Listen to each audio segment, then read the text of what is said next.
get this baby into position. Right. Let's get this baby into position. There we go. Okay, here we go, everybody. It is a crispy day today. It is hot. Let's back that back a little bit. It's not right up my nose. There we go.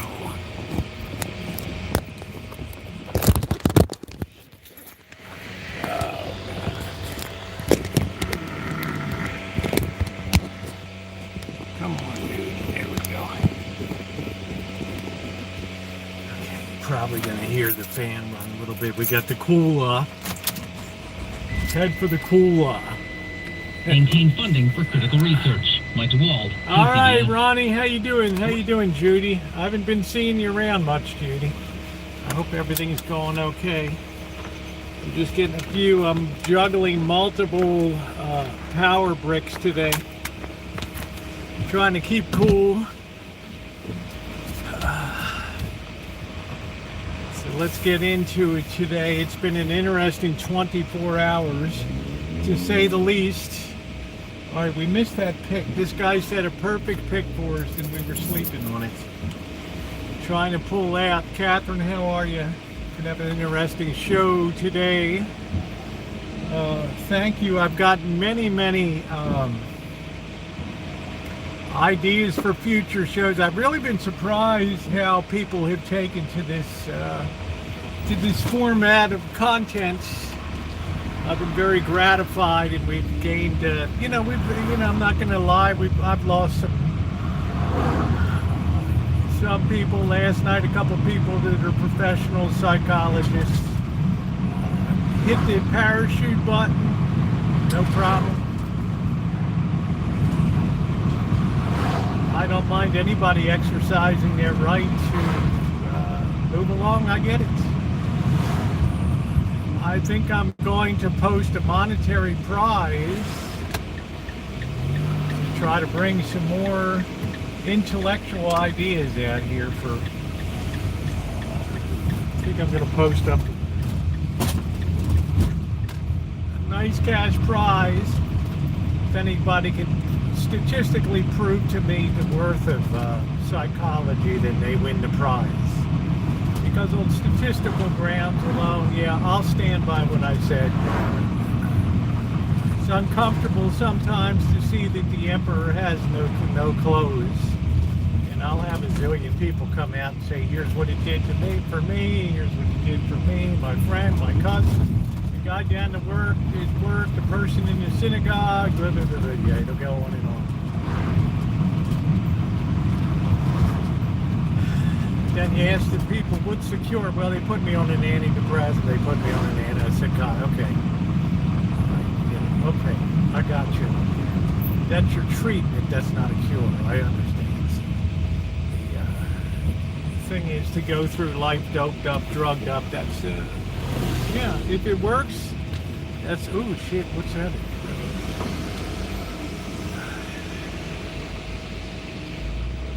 Got to stand while this person gets off of the bus here. Short bus, whatever it is. I don't know. We have to just wait a minute. I'm at Van Turning Point in Daily Wire. I was a big fan.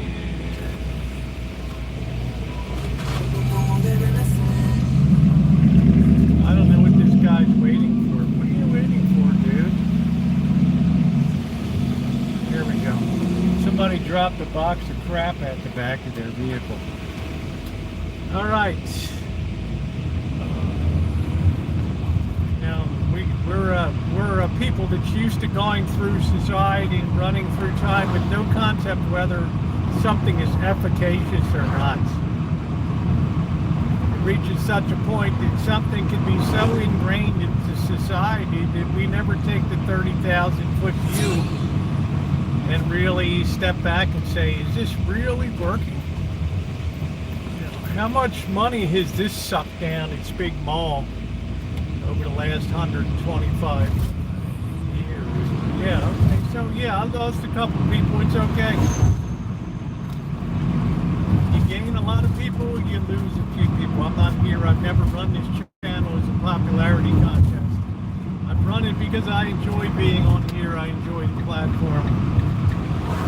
Doing all the different types of content that I do. It's a lot of fun. It's very enjoyable. Okay, let's go in here and get our coffee so we can get our day underway.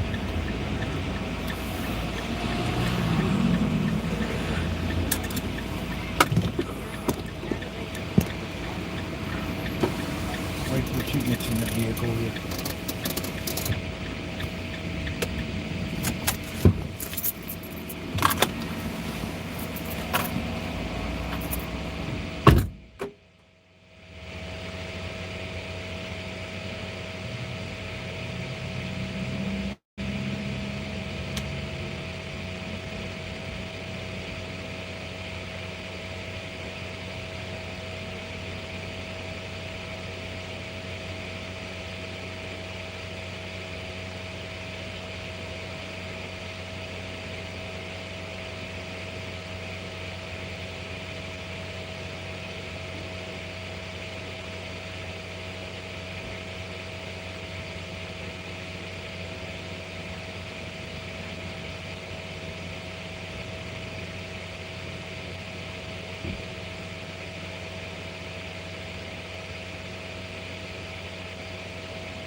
Oh man, looks like some thugs hanging around the 7-Eleven today.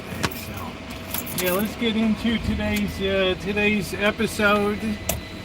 I'll update some people on some other things. Kirk was just a troll on giant scale. Rosie zombie, no better than most. Just one troll was just a blip the script. No, I believe that Kirk genuinely, he built his organization up from nothing, which is quite admirable for a young person. So no, I don't agree with that. I believe he was very much into into his beliefs. You can't fake. You can fake it for a week. You can fake it for a month. You might be able to fake it for 6 months. You're not going to fake it for years. So I will agree. I will disagree with you on that, zombie.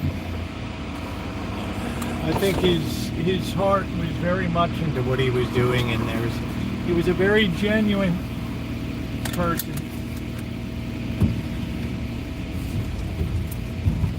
But everybody has opinions. Ooh. Ooh. All right. I'm not one of those people. Yeah, I never followed turning point. I knew the guy's life. Things would pop up once in a while. Yeah, did he take advantage of social media? Absolutely. But so does everybody else, right? So does Stephanie Miller. So does Randy Rose. So does Tom Hartman. So does Mike Malloy. John Thompson. For everyone you can name on the right, you can name somebody on the left that takes advantage of social media. Goes ahead and everybody's monetizing tragedy on there.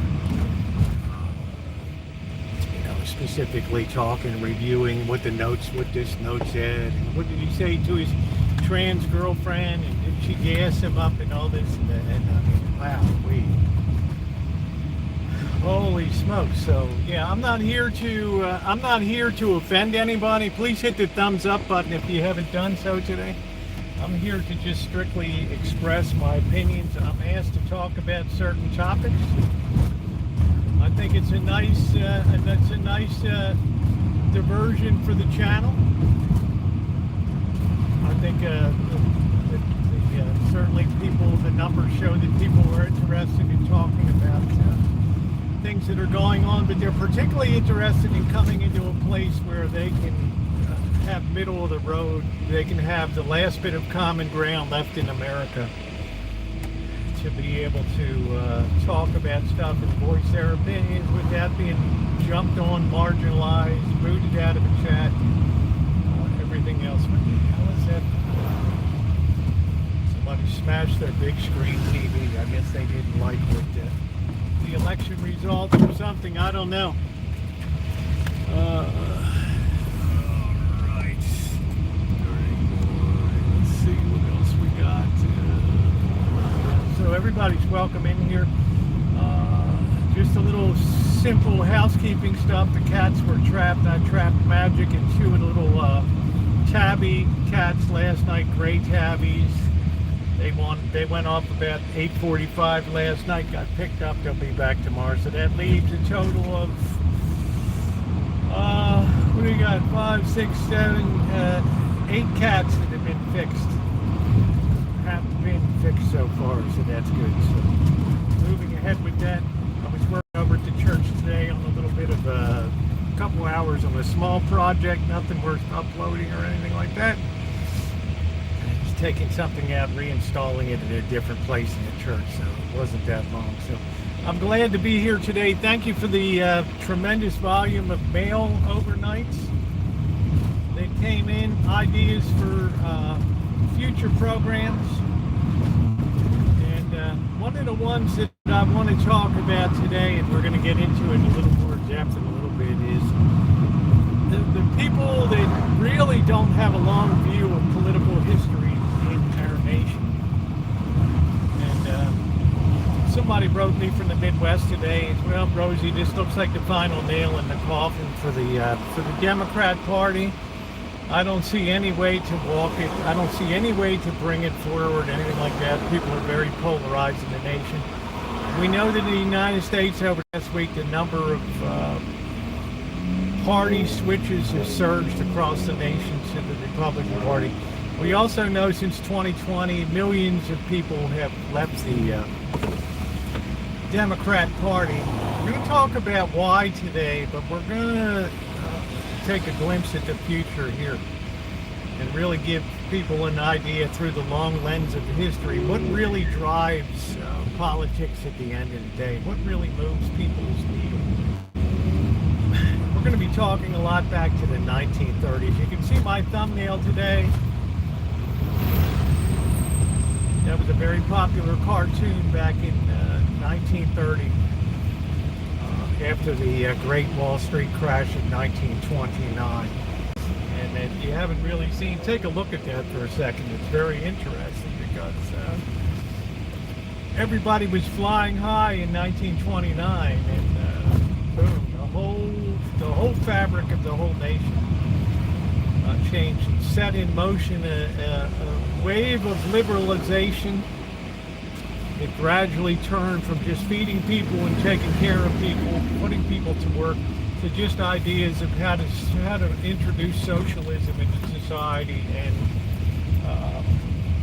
big government, big projects, urban renewal, all this big war on property programs, all this crap that came out of the most horrible, I think the most horrible administration in the history of America, the Johnson administration. Not Andrew Johnson, but Lyndon B. Johnson. If you ask me, he was the most damaging president in history by far, in my mind. But we've talked about that before, due to the terrible social programs that were introduced that just ran up the bill here, that future generations now have to pay or just choose to ignore. It's all up to them. We got a couple screamers in the park today. All right, here we are. Yeah, these are intended not financial, but the Fed did cut interest rates today, and long-term rates moved higher. So if you thought that your mortgage was going to be cheaper today, well, we'll wait and see on that. So welcome in, everybody. Welcome in. Let's see. Make sure you're on all messages. I'm on this top messages here. Okay.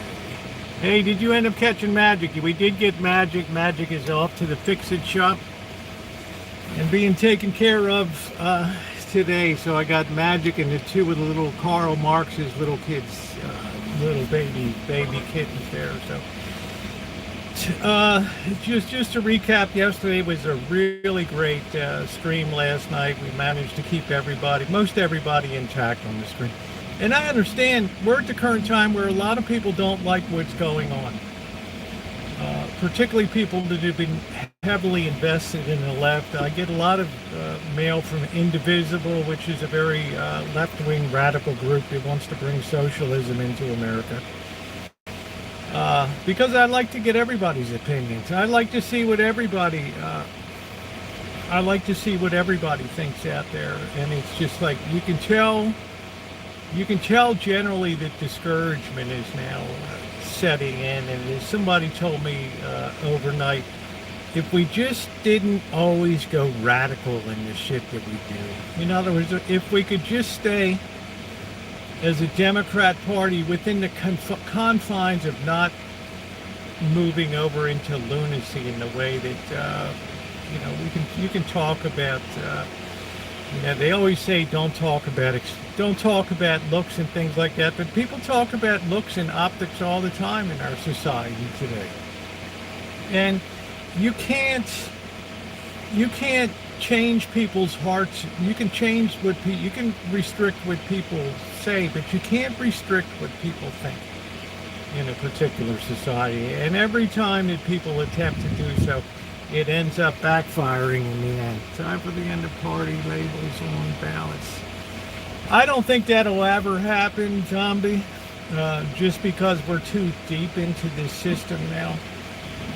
But I never hear anybody sitting back like I'm going to try to do tonight and figure out why registrations to the Democrat Party why it's lost millions and millions of party faithful over the since 2020. That's the thing I'm going to get in today. They are very profitable businesses, but every time they turn around, it's becoming more difficult to fund. Like right now, it's very difficult to fund up a lot of Democrat Party ideas, and a lot of that I fear. Hey, what's going on, Corky? A lot of that stems from what's happening in Israel and what's happening in Palestine. And we're going to get into that a little bit too, because that really undercuts a lot of the financial footing out from underneath of the party.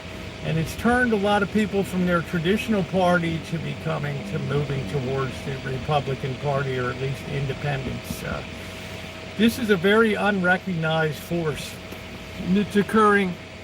I was wondering these recent horrible, why weren't drones used to sweep the... Well, I asked that, where were the drones? I guess now it's got to be common practice, Judy, if you're going to have any type of public speaking engagement. Part of your security is going to have to be putting drones in the air to monitor and just keep... with the battery technology and the size of some of these drones, these things can stay in the air for hours, so they can just sweep over an event. I guess we moved from the purely political sphere to political thought. And although Charlie Kirk was never a merchant of hate, he was a merchant of dissent. Meaning he told people things that they didn't want to hear, or they didn't wish to grasp with they rejected. But that's a hallmark of a truly free society, when people can express opinions without people spitting in their face, slobbering like rabid dogs getting in their face, punching people, and things like that. So you need to have drones for that. These based on playing there downstairs here, retributions. How you doing, Amanda? Hug and kiss. Buttercup baby. This has been going on since 2020. The Democrat Party's been leading registered members, and they've been filling out the ranks of the Republican Party, really beginning in 2020. It was in the real. I told you back in 2000 when we had the hanging chads. See, a lot of you people are very young. You don't have the years. You don't have the living through history since the 1960s and having an eye on politics and what goes on in the world. But in 2000, with that election, when Bush was running against Gore and they had the hanging chads, and Florida was so close, that they were standing there holding those ballots up like this, looking at it, and they had to go to court to decide whether is that a vote or is it not. Does the punch piece have to be fully removed, or can a little piece be hanging off the edge? Does that mean you can imagine all these court cases and all this stuff. Most of my family can't make comments anymore because my nephew, who is woke, will attack the living hell out of it. How you doing, Terry K? This is what I mean, an unwillingness to be able to tolerate civil discourse is one of the signs we have of when a society is in its final throes, that people can't accept the shifting paradigm. I mean, we had this whole, when Biden was president, we had this whole enormous upsurge of liberalism and what some people termed wokeism, destroying history, rewriting biology, new rules of engagement, what was permissible in classrooms and what was not. So it was only natural that people would see that and have an enormous pushback on that, and they would think to themselves, is this the way society should be? Is the society that tears itself apart? Is that a positive? Do we riot in the streets because we don't like what we hear? Do we do we descend on the Capitol of the United States because we don't like what we hear? Or because of conspiracy theories, do we descend on the Capitol in Lansing, Michigan? Let's see, Corky, yesterday, remember, Ukraine connected to the agreement said Zelensky's crew was involved in the Kirk events. What times they were, but can you imagine that? They're not going to independent, they're going to Republican. Back in 2000 though, that election was so close in Florida, and everybody on the newscast on election night, and it was 5 years saying, well, that's the death knell of the Republican Party in Florida. And look at what happened. I was so shocked last election that the Republicans just stormed the state of Florida. Why? Because it took me a while to realize how many people had moved to Florida to escape the cities and the taxation and the things that have been going on in places like New York.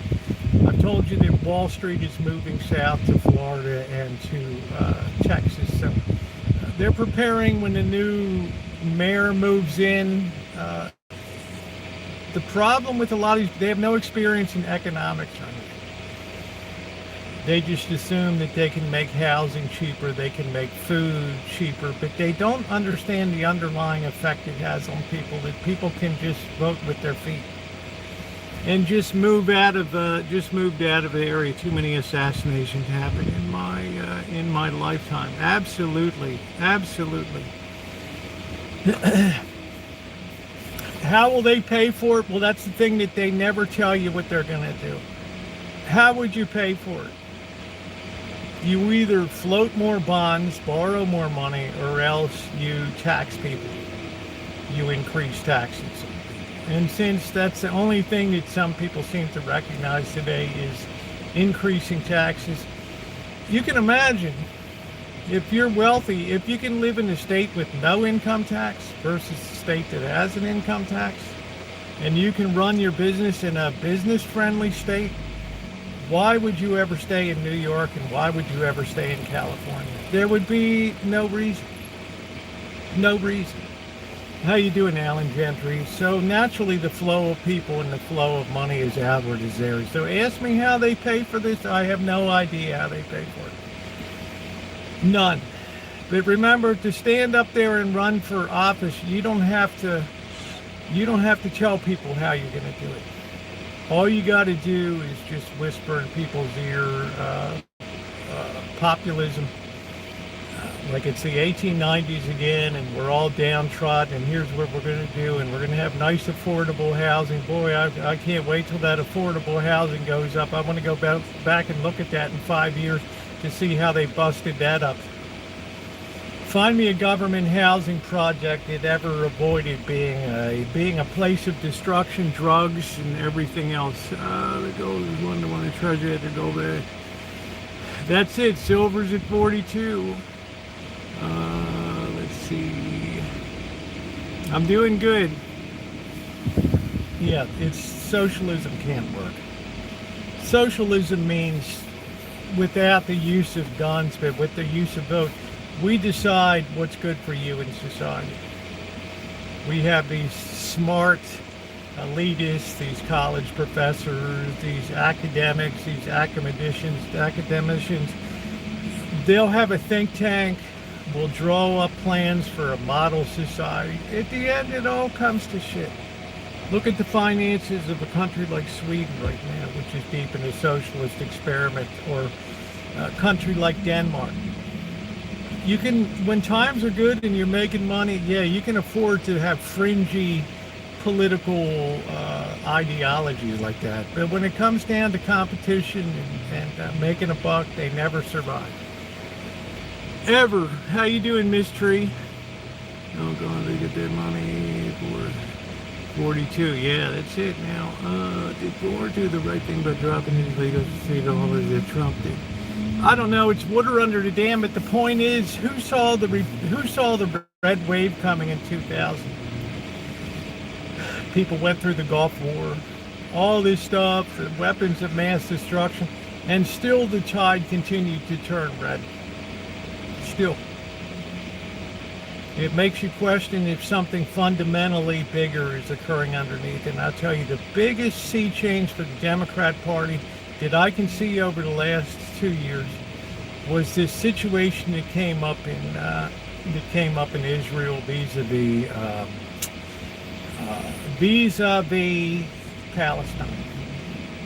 I think that marked a huge sea change, because traditionally the big money financiers, the Jewish wealth in places like New York City, LA, some of the more liberal cities, are very, very big in underlying the Democrat Party. They've traditionally been the rock bottom foundation of the Democrat Party, has been the working people, well, it used to be, the intelligentsia, the education, the bureaucrats, and also the Jewish money has been a huge part of the foundation of the Democrat Party.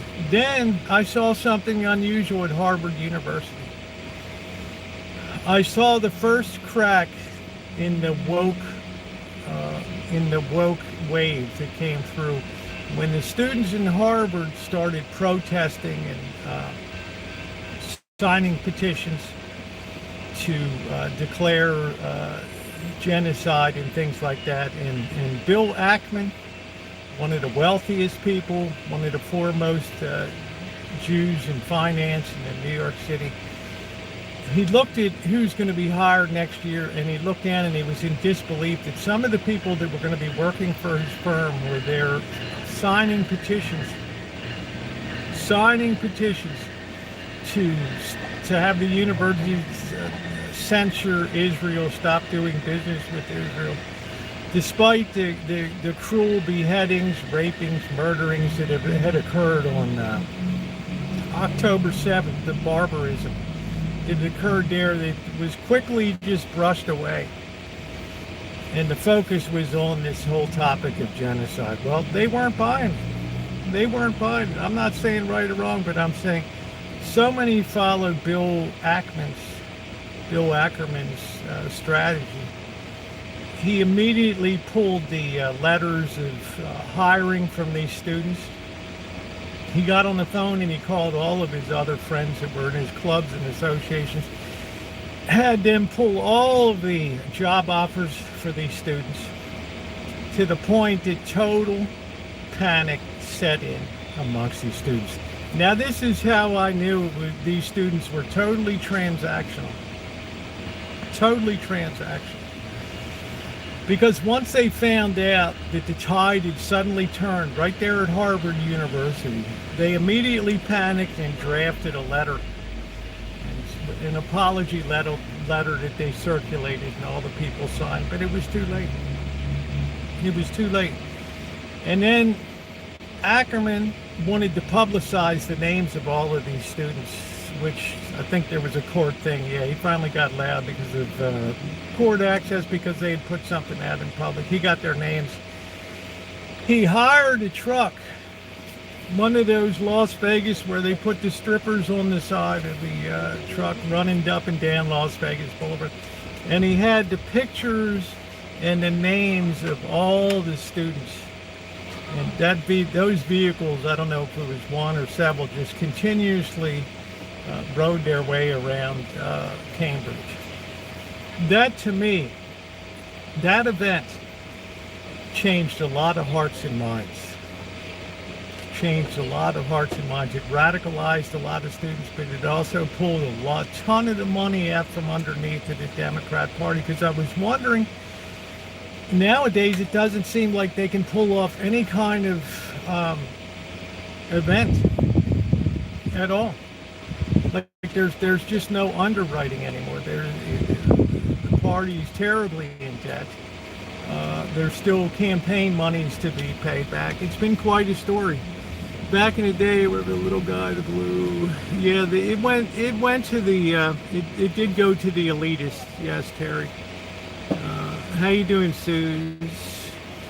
Let's see. Can we like the bags, bro? We're going. Game over, Bob. We'll be back there soon enough. But people want to talk about this. I can't click my fingers and be in Las Vegas, and the numbers tell me people are enjoying the hell out of this. Socialist Sweden and Denmark, interesting. Yes, they are socialist nations. Yes. The taxes are very high in those nations to fund everything that's going on. And they're running into big budget problems. It's hard to sustain that when everybody gets everything for free. Somebody's got to pay the price. Hey, Lurker, how you doing? So to me, they killed the goose that laid the golden egg there. That whole... the ripple effects of this October 7th massacre and the ensuing invasion of Gaza in the Palestinian lands has really, they don't know how to reconcile it now. They don't know how to make it right again.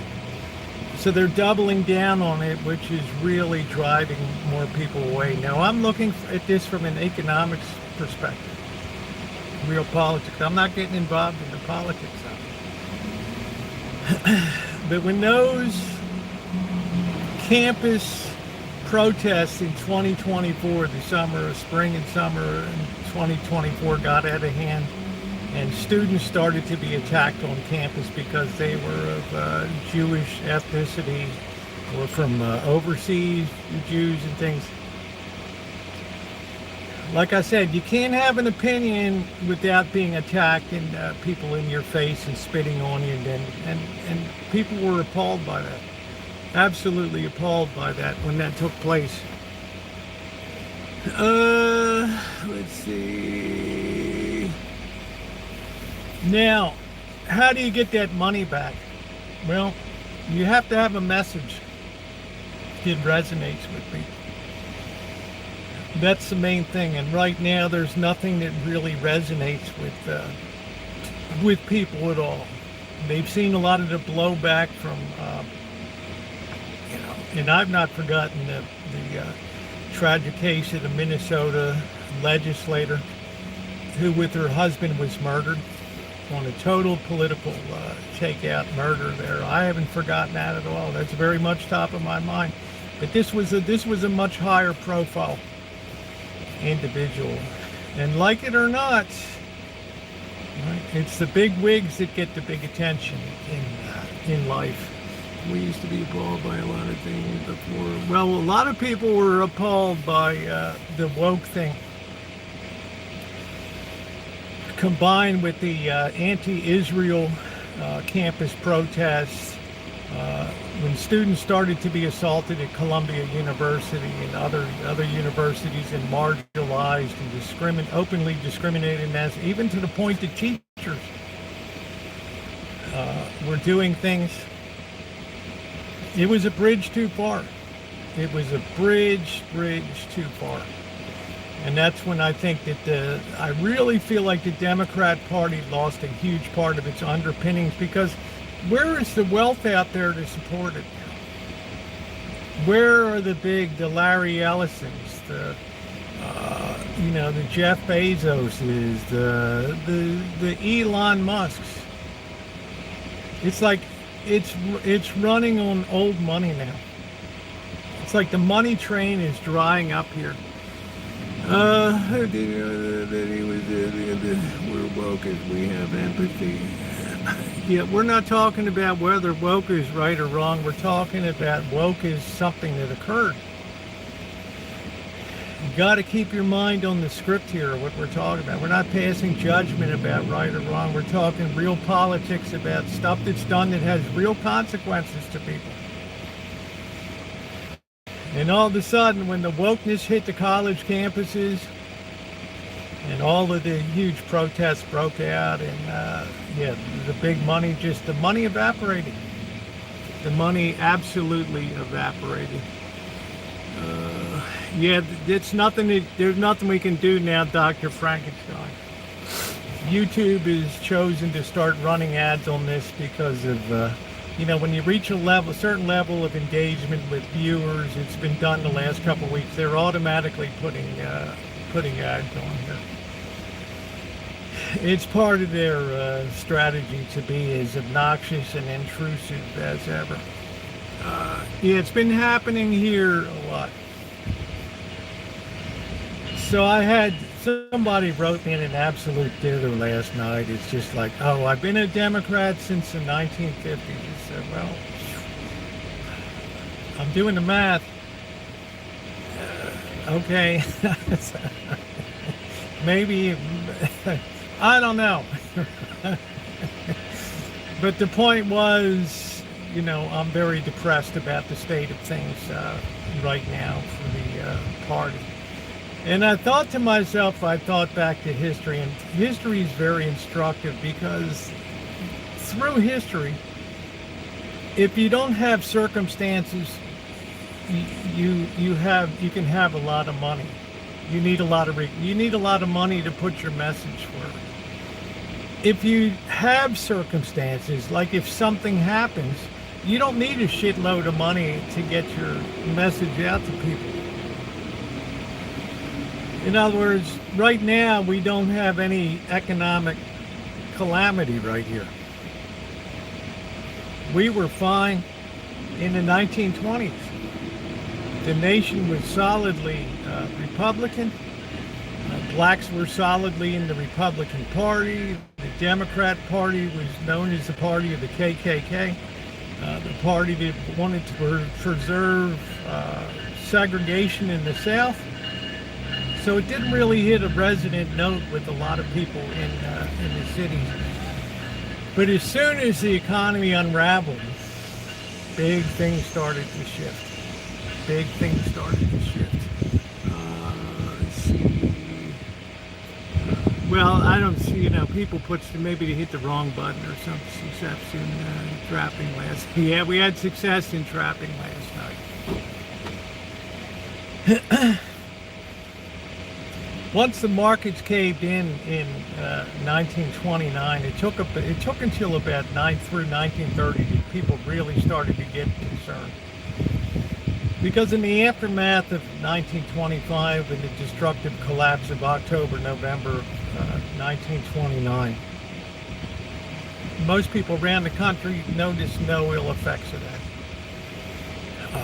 The stores were open just fine, business was good, nothing was going on. People said, well, just a couple rich fat cats got wiped out, that's so much the better. But there was a much bigger underlying problem that was in this nation.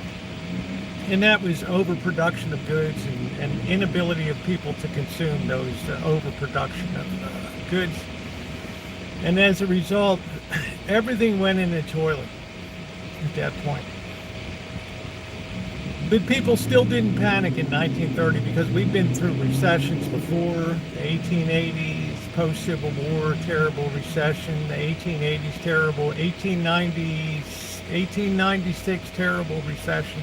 1907, 1921. Each time it had bounced back and forth. This was like the first time that things didn't bounce back.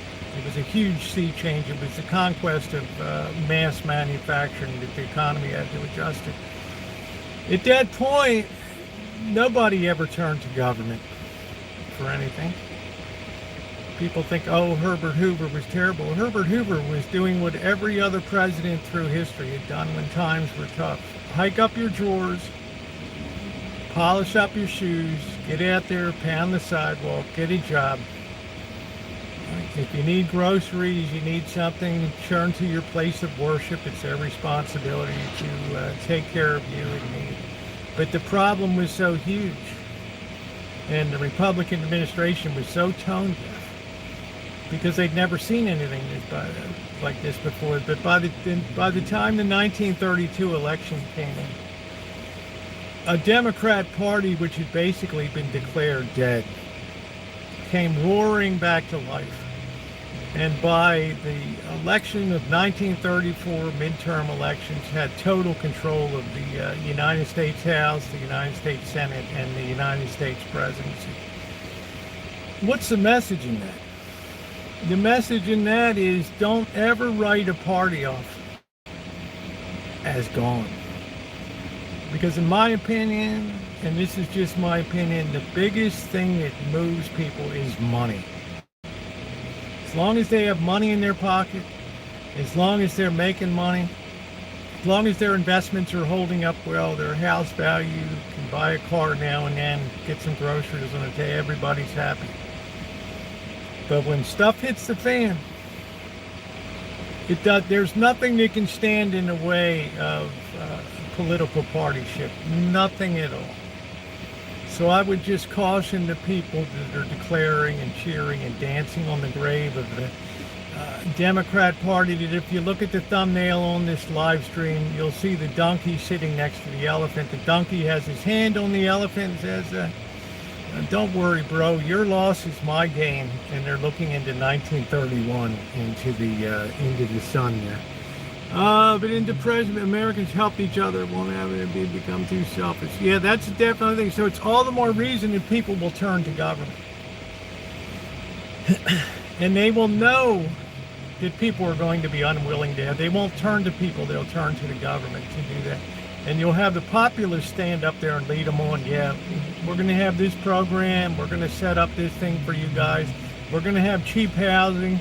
We're going to have community grocery stores that are non-profit, all this kind of crap. And people will suck it up because they got to eat.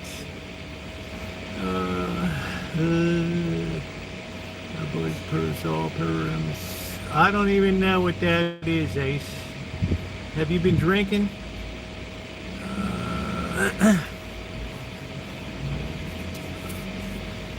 I've seen political shifts in my lifetime. I never thought, growing up in Baltimore, when I was always used to Democrats being in power. Always used to Democrats being in power.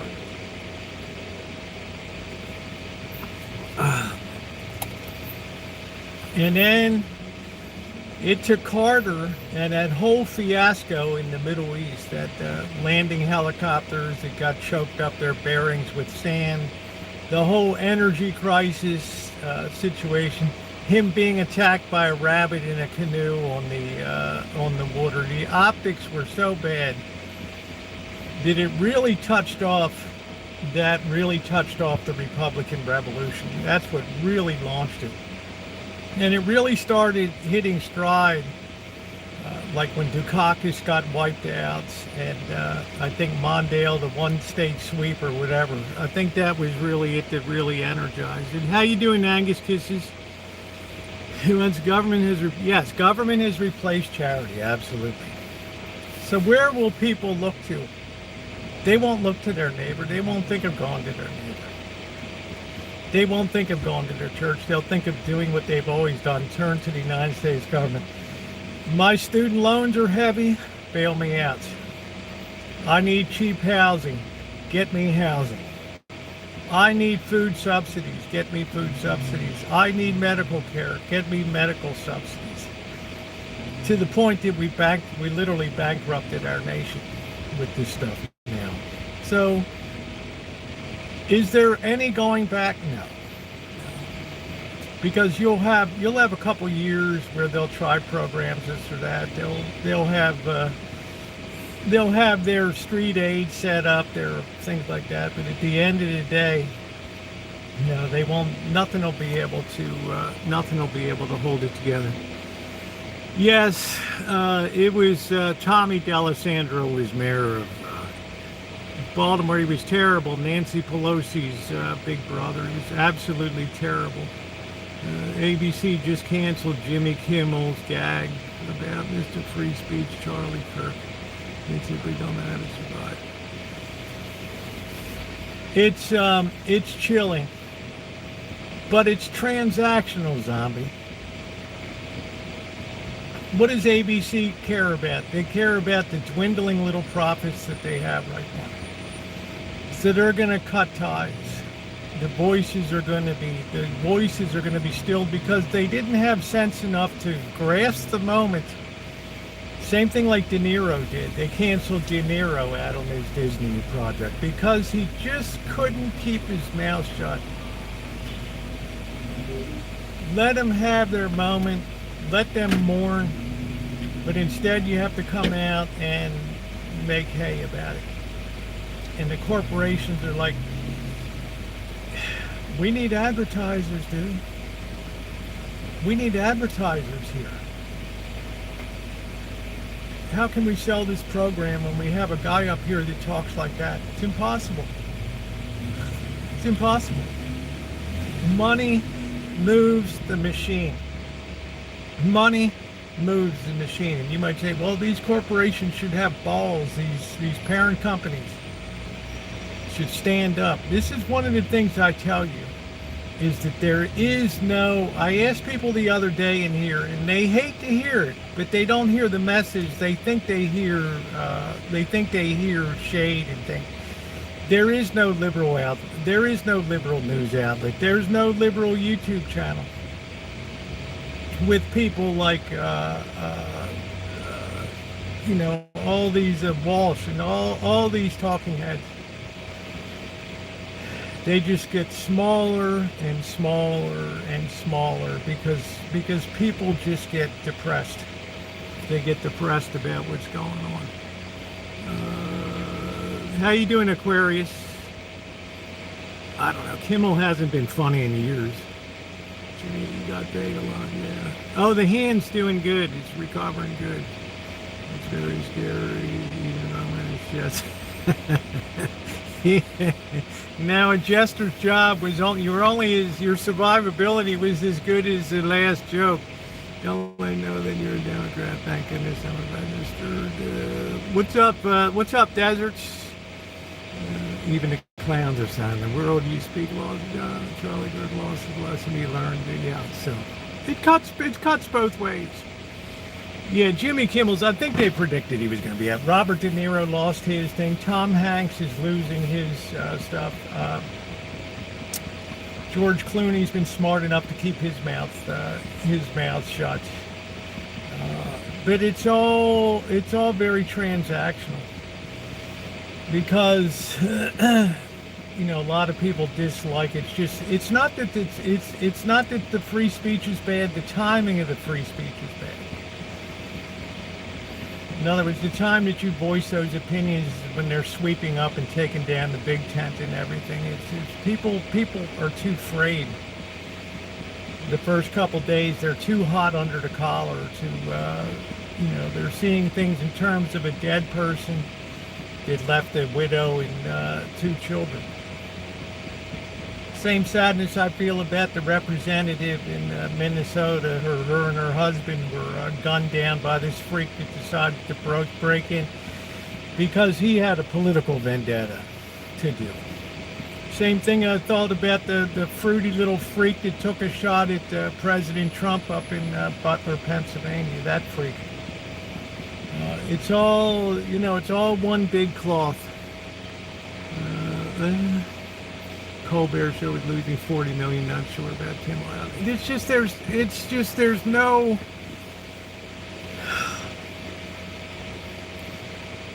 Comedy used to be funny, and then people like Kimmel, people like Tom Hanks, The Tonight Show, they started to get all into the political sphere and satire and all that stuff. There's nothing like Saturday Night Live was good in the 1980s. That was about it. They start using their platform at the Emmys and the Oscars. Like this woman that won the Oscar for the Emmy for the Best Actress on a TV series. She gets up there and, you know, F ICE and F, you know, Israel and all this. It's just crazy stuff. It's just crazy stuff. They cut off their nose to spite their face. This woman would have no more concept of what's going on in Israel than fly around the moon. Yeah. I don't know who won it, but she made a real ass out of herself last night.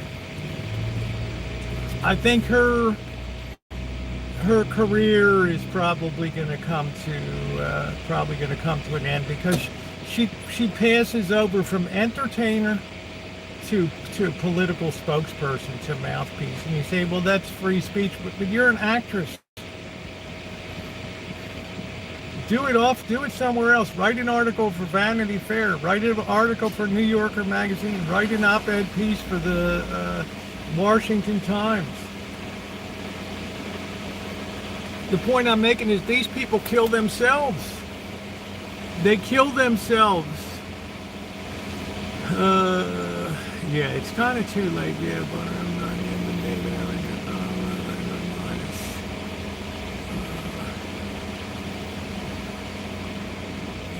Carson. Yeah, Carson was the last of the fun. Jay Leno was just about the door was closed beyond him. And then all these people stood up and thought that they had a political platform to be on.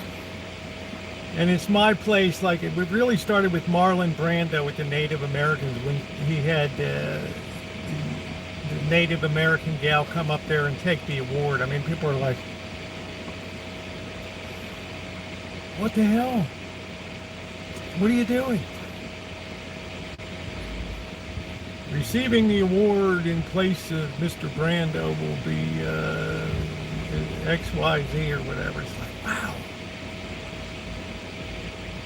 That was the first thing that really captured my attention when I was growing up with that, how big and splashy that was.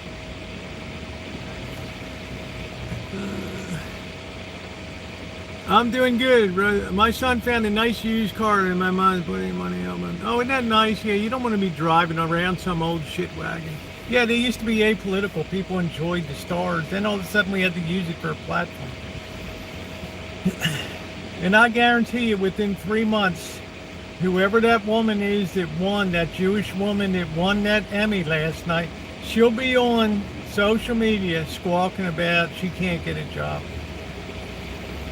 Despite the fact that I'm a proven Emmy-winning actress, this town is so corrupt I can't even get a job. just being absolutely tone deaf to the money that underwrites these organizations and things. And, you know, there comes a point people just get tired of being insulted as if they're thugs. My name, ring bell. Yeah. Ring my bell. Yeah, you don't want to be riding around in some shit wagon.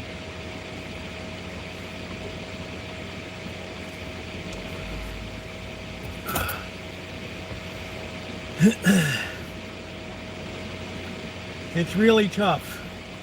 I guess I put it under the category. I think my mother once said that, you know, I was complaining about something. You know, I was having a hard time shaking money out of somebody. I did some work or something. And just, you know, everybody's like, it's impossible. You'll never get it out. And she's like, be thankful. Be thankful for what you got. You don't know how good you have it. But people just will piss that away. It just absolutely astounds me. There are consequences for your views and speech. That's reality, particularly if you're outside of your field. And you're going to take it upon yourself to stand up there and declare your political thoughts. No, people didn't hear your political thoughts on your TV show. They saw you acting. They really don't care about what you think about the state of the world. You're overstating your own importance in the world. This is the kind of, I hate to say it, this is the kind of stupidity that just riddles the world right now. Let's see. Yeah, how you been, Jay? Doctor, good deal. We got 18 sonatas, 18. It seems like a pretty good deal.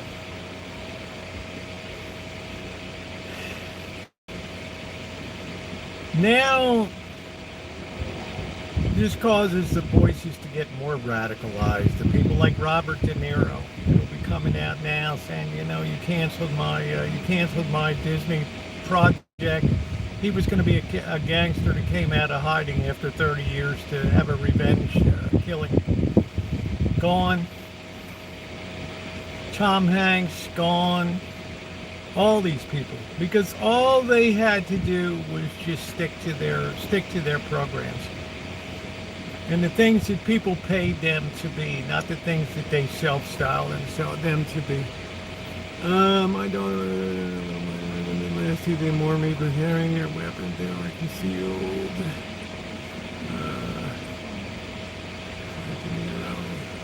So then, who's allowed to speak on human affairs? Understand your station in life, Ned. How about that? Understand your station in life. Understand which side your bread's buttered. Hey, man, you can do whatever you want. You can stand up there and say whatever the hell you want, but don't be surprised when the powers that be push back, because they have you up there because of what you did for acting. Not because of what you think about what's going on with ICE. Yeah, how you doing, Terry? I don't know tonight. I might get something carry out tonight. I'm thinking tonight. These people's lives will never be the same again. It'll go down as a period like the 1950s with blacklisting,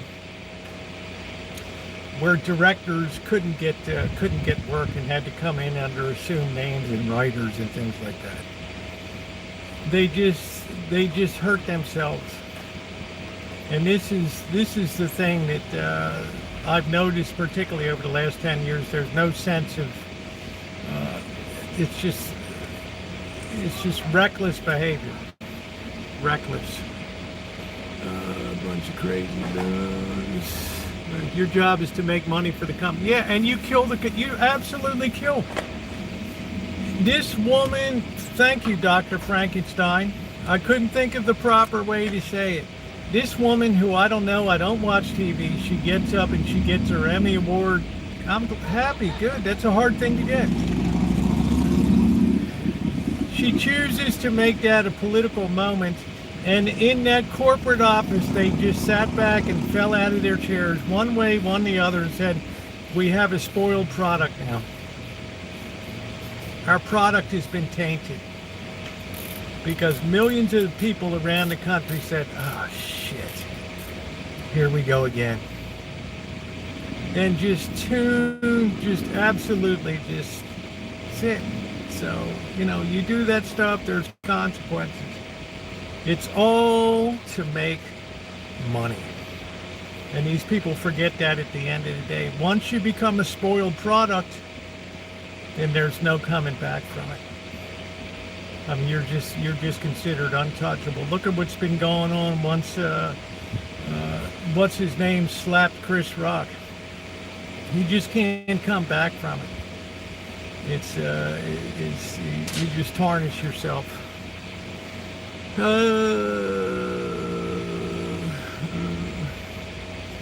Jerry just quit Ben and Jerry because he felt censored. He works for Unilever Corporation. Unilever spent a lot of money to purchase Ben and Jerry, which Ben and Jerry agreed to. But there's something called brand goodwill. And Unilever doesn't give a shit about what the politics are. They give a shit that you're trashing this brand. The same thing that Harvard University in the protest trashed the brand of the Democrat Party by cutting off the tit of fundraising. Just absolutely cut it off. All the forces that traditionally supported the party just can't believe it. I can't believe what I'm hearing on these college campuses. I can't believe what these professors are saying. I can't believe these students can't be protected on campus. That they have to be shoved and spit on and marginalized. And the administration allows this to go on. And then they start looking at the coursework that these people take. Oh my God. I've had these professors come up in my feed the last couple of days. You can't imagine what they're being paid good money to teach.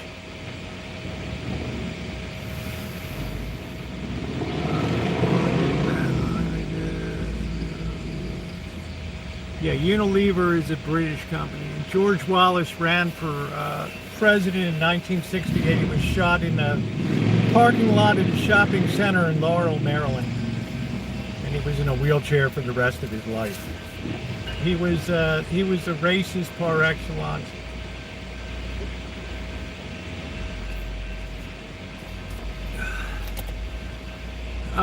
Charlie Kirk was a good man. We're not another guy.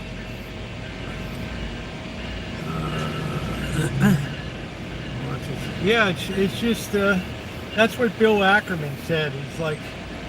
He said, no wonder these kids come out of college, they don't know anything. They can't write, they can't read. They're unaccomplished.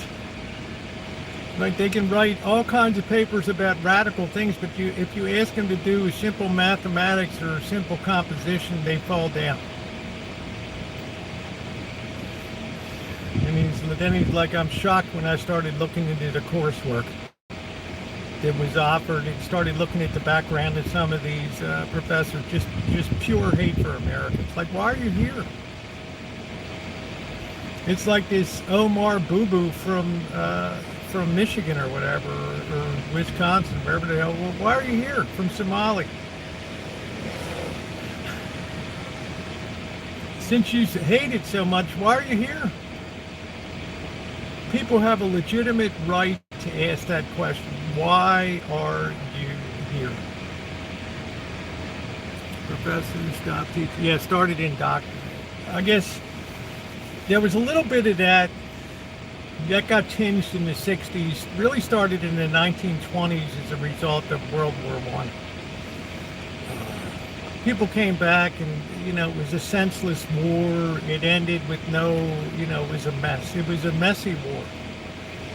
And a lot of people came back disenchanted that we participated in that, the arsenal of democracy and all that kind of crap.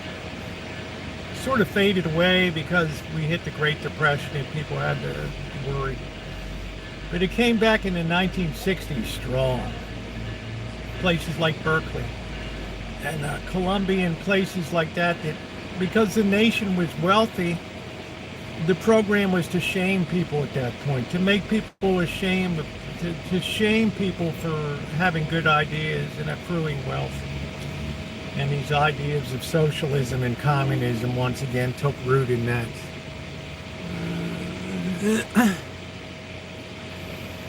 Kirk,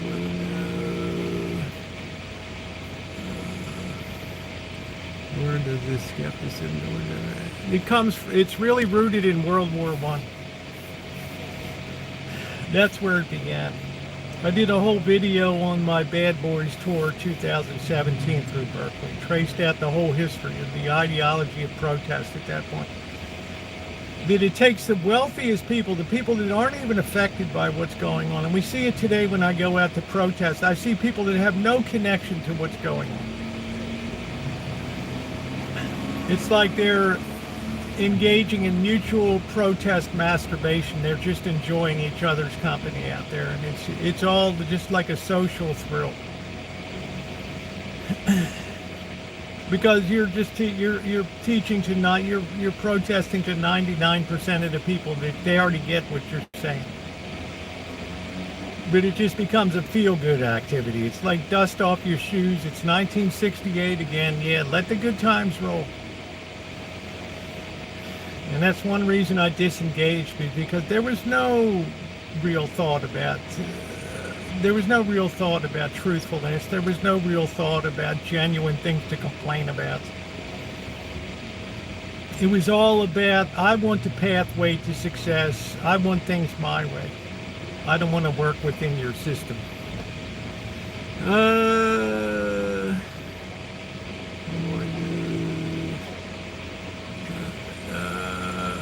He wasn't a white supremacist. We had tons of black people that turned out in his rallies. Yes, we are salting because it's not capitalism. Capitalism died in this country in 1933. Capitalism had its first major chronic fever. In 1933, that set the stage for the government's turning Marxist at that point in time. To the point today that America is now the most powerful Marxist nation in the world today. Underwriting everything, broken a little bit of that fever, but it reached a peak during the woke epidemic when they got into classrooms and started telling people, teaching all these all these theories, all this ideology, and people finally pulled back and said, what the fuck? Look at our test scores. What are you doing? You'll never hear anybody apologize for that. You'll never hear anybody from the Department of Education come out and say, we're so sorry we fucked your kids up. We're so sorry our harebrained schemes messed your kids up and destroyed their ability to be functionally literate in society. You know why? Because of P-R-I-D-E, pride. Pride. Can never come out and say the idea was bad. We can just come out and say the idea was better. Once that started in 1933, the wealth of post-World War II led to a boom. People saw there was room on the train. Rather than encourage people to get on the train, they just placed people on the train. Start giving people things in mass, subsidizing non-productivity. So if I had to trace the death of capitalism, the first onset was March 4th of 1933. Hey, Canslaw, it came from my friend Dory Lynn. You always respect others' opinions.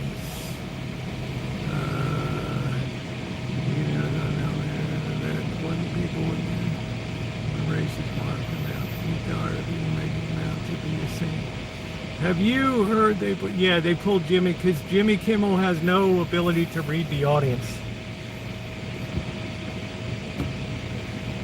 Truth be told, Jimmy Kimmel hasn't been funny for years anyway. There's nobody funny on that. There's no comedy in him. That was destroyed. We couldn't have jokes anymore because, ooh, somebody might get offended. Ooh. We can't do that anymore. You know, people are so damn sensitive that they were taught to be sensitive.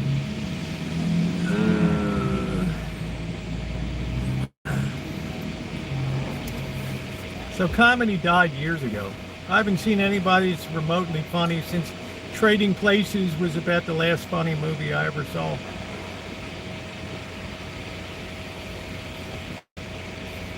Ted was pretty good too. That's it. That's all.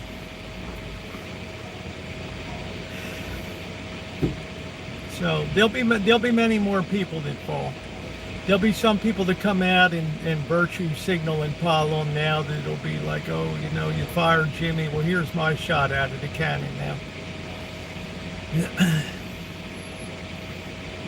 The smartest people understand the tenor of the times. They understand tragedy when they see it. They're not getting out there making videos about it in mass.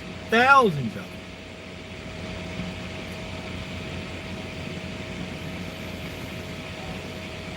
Let's see. Put a little love in your heart. No, it's seriously, you know, when Charlie Kirk mentions having public execution and make sure the kids that are there to see it. Well, hello, French Revolution. He never touched the point I did. The root of the problem is the lack of moral formation in the nation. That's not easily solved. You can have a little bit of, you can put a little bit of fear in people's heart with public executions, but pretty soon they'll be back to their old ways again. You can believe it. A civilized society, a free and civilized society depends on people willingly policing themselves. When that's gone, it's over. It's over. I've said it before, I'll say it again. When that's gone, it's over. When people want to fill your head with cockeyed, screwy, humanist values, you're gone.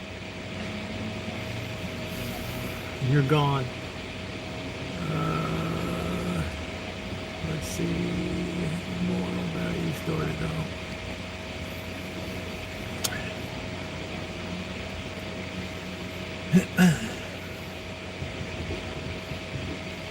Do I wish things were better? Of course I do. There's people that are cheering. They cut interest rates today, and on the same day, the long-term interest rates go up.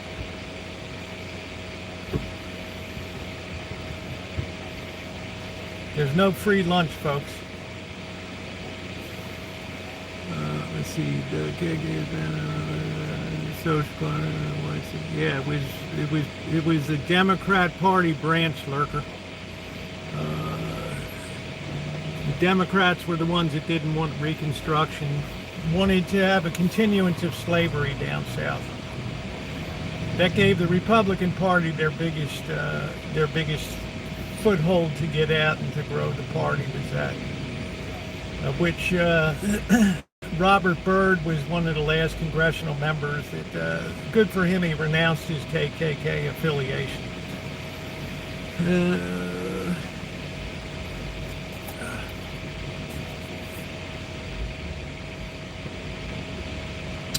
Yeah, we don't call people names, Steve. It's a good way to get timeouts. No, lurker. The Democrat Party was the party of Andrew Johnson. The radicals. The people, the Democrat Party, the Republicans were, the blacks were the party of the Republicans till the Depression. I don't know what history you're reading. Look up Robert Byrd, he'll teach you. There isn't a free lunch at my regional manager. I like that, Terry. I like that. Oh, shit. There's no free lunch. I'm here to prove otherwise, Rosie. I got my free lunch. Roosevelt, here it is. I got my free lunch. What flipped the parties was the Great Depression. That's what flipped the political parties. When there wasn't anything being done for the suffering masses by the Republican Party, they flipped en masse to the Democrat Party.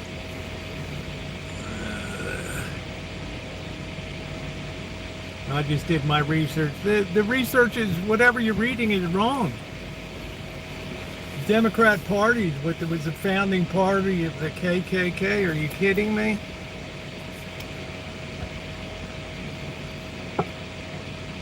They're the ones that came to Lincoln and begged to have the 14th Amendment delayed in implementation. Did you ever see Gone with the Wind when they're having a political meeting and Ashley Wilkes gets shot and they have to bring him in from the KKK meeting?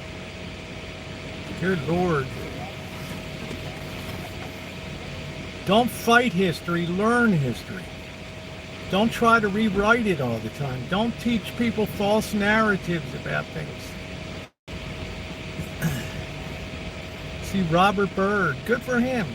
He saw the light. He renounced his KKK. Rising Sun, Maryland, a huge KKK outpost in a blue state.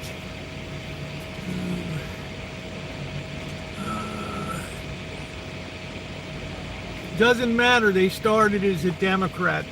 They started as a wing of the Democrat Party.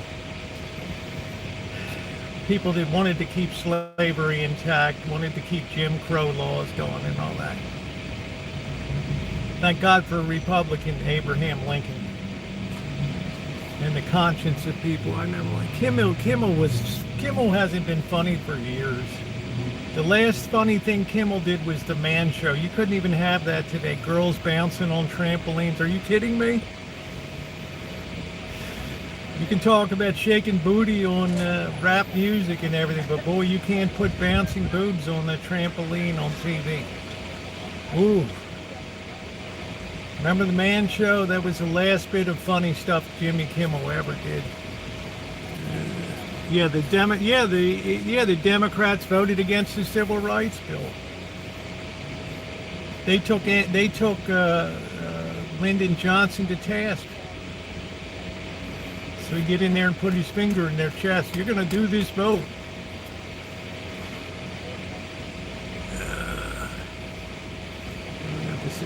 Yeah, the Republicans passed it. Every single Democrat voted against it. Yeah, so take that history for what it is. Accept it. Don't try to modify it. Don't try to change it. It is what it is. These people don't think that way now. We've evolved. We're better sense about people.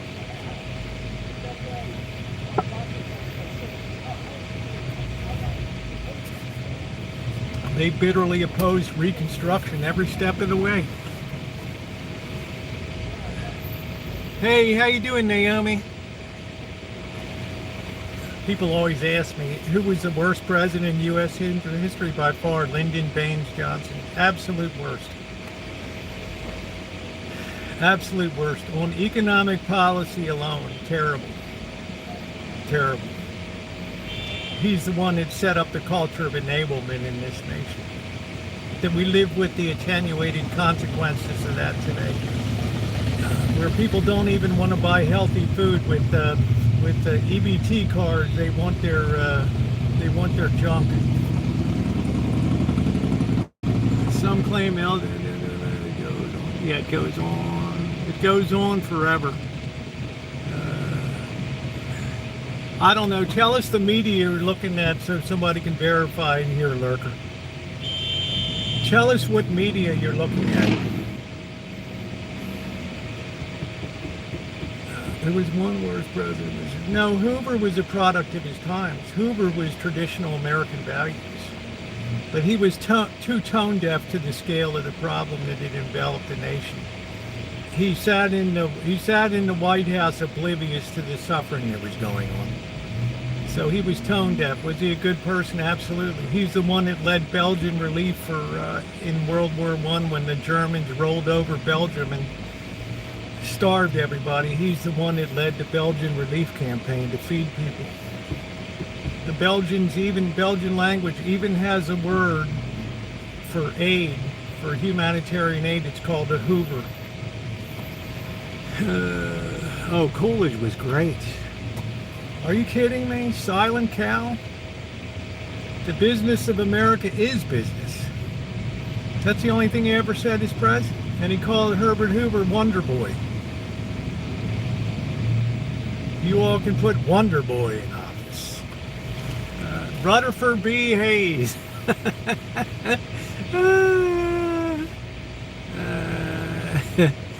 No, Coolidge didn't want to socialize the U.S. He was as staunch as capitalist as could be. He's the one that put down the Boston police strike. That's what got him elected president, or got him on the ticket with the guy whose wife, Harding, whose wife poisoned him for being a philanderer. She gave him the rotten shellfish on the Alaska cruise. Hoover was a humanitarian, but he worried if we start undercutting American values and start giving people things for free, they'll have no incentive to pull themselves up. He was correct. He was correct, but the tide to turn, the same thing's going to happen in this nation. You're going to think that it's over, it's curtains for the Democrat Party. It shall rise like a phoenix from the ashes. Trust and believe. It's going to take economics to do that. That's the thing everybody's ignoring when they're out there dancing and celebrating the death of a party. That they always come back. Always, always, always.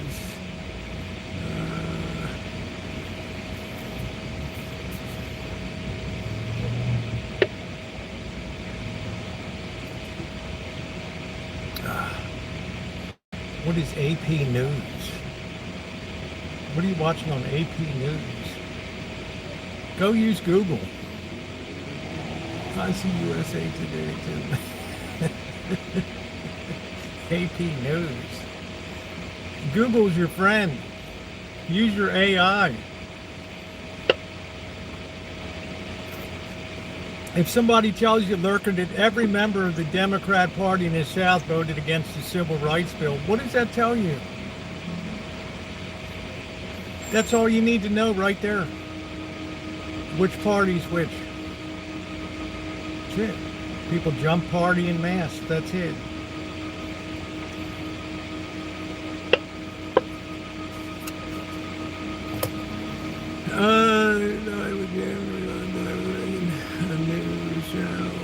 History, but yes, history repeats itself.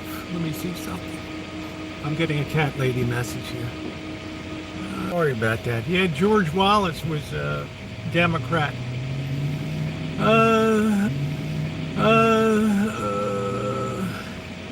always said you were upset or man, I don't ever use AI. I just do all my original research. Yeah, take a look at George Wallace, man. He was a poster child for the Democrat Party. Wow. I mean, you just have to accept it. You can't fight against it. You can't rewrite history. This is what so many people do. They want to constantly rewrite history. So they teach false history to others. Instead of recognizing the real history, they put in forth a false narrative and then wonder why our nation is so utterly confused out here. Where people, oh, I thought it was this, I thought it was that. No. About it stated at AI, yeah, it will be.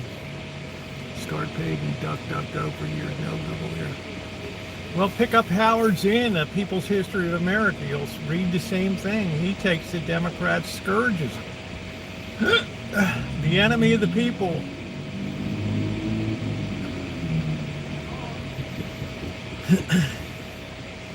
It took people like Hubert Humphrey to bring him out of that the scourge of the Dark Ages there and set him up to be a party to contend with again.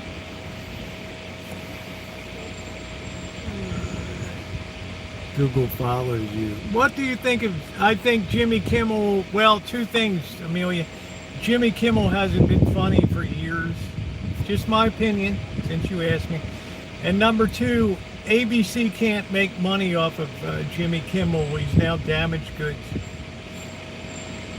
When the tide turns, they can bring him back. He'll be very popular. He'll be tearing people up. They'll be laughing their asses off. There are consequences, exactly, Mystery. There's consequences. How you doing, Amelia? He's damaged goods.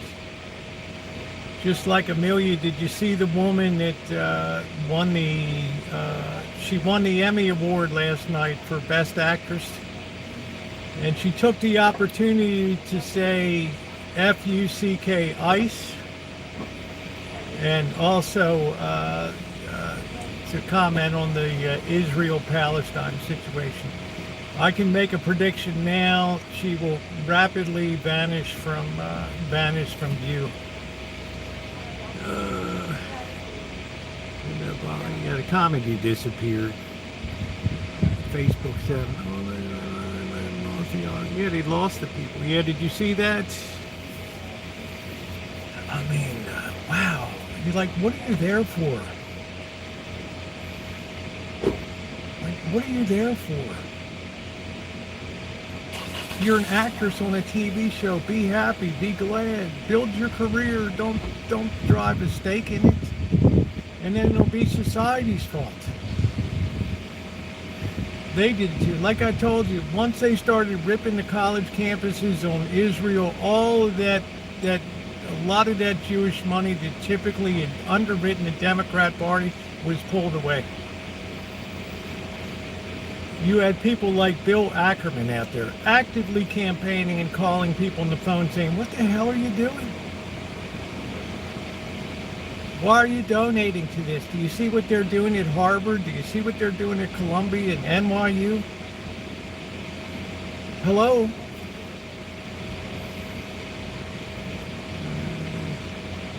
Yeah, they forgot who butters their bread. Now Kimmel's going to be wealthy. He's not going to be earning, but he has an ego. He'll want to be back in the spotlight again. Like I said, I tremendously enjoyed the Man Show. That was good.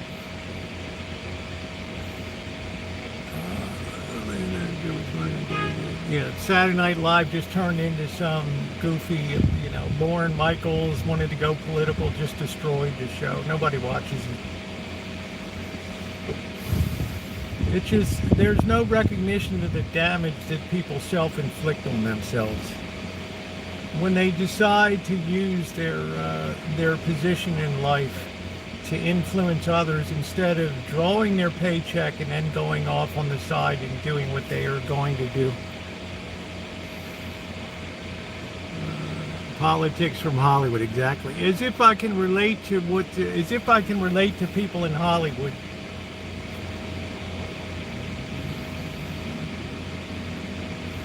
So it's a case of nobody was home at the Democrat Party when all this shit came down. They should have been up there on those college campuses saying, you're killing us. You're killing us. Stop it. Have your silent protest. Sit there and hold your signs. Don't spit in people's faces. Don't slug people. I just tell it like I see it. That's all. When the money goes, the money goes. Hollywood can't relate. That doesn't relate. It's just there's too much of a gulf. There's too big a gulf. There's too big a divide between the average person and Hollywood. The average person looks at Hollywood people and just judges them to be spoiled and out of touch.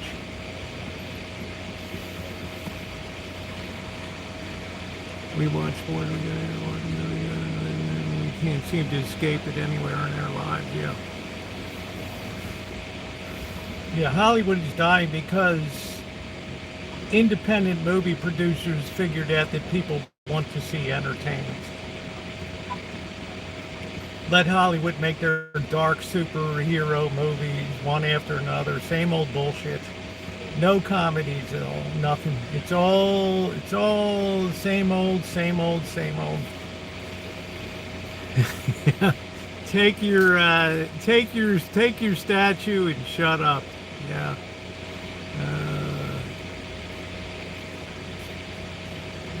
I recommend The Green. You will love it. Great movie. Thank you. The Green Book. I'm Republican. I'm independent.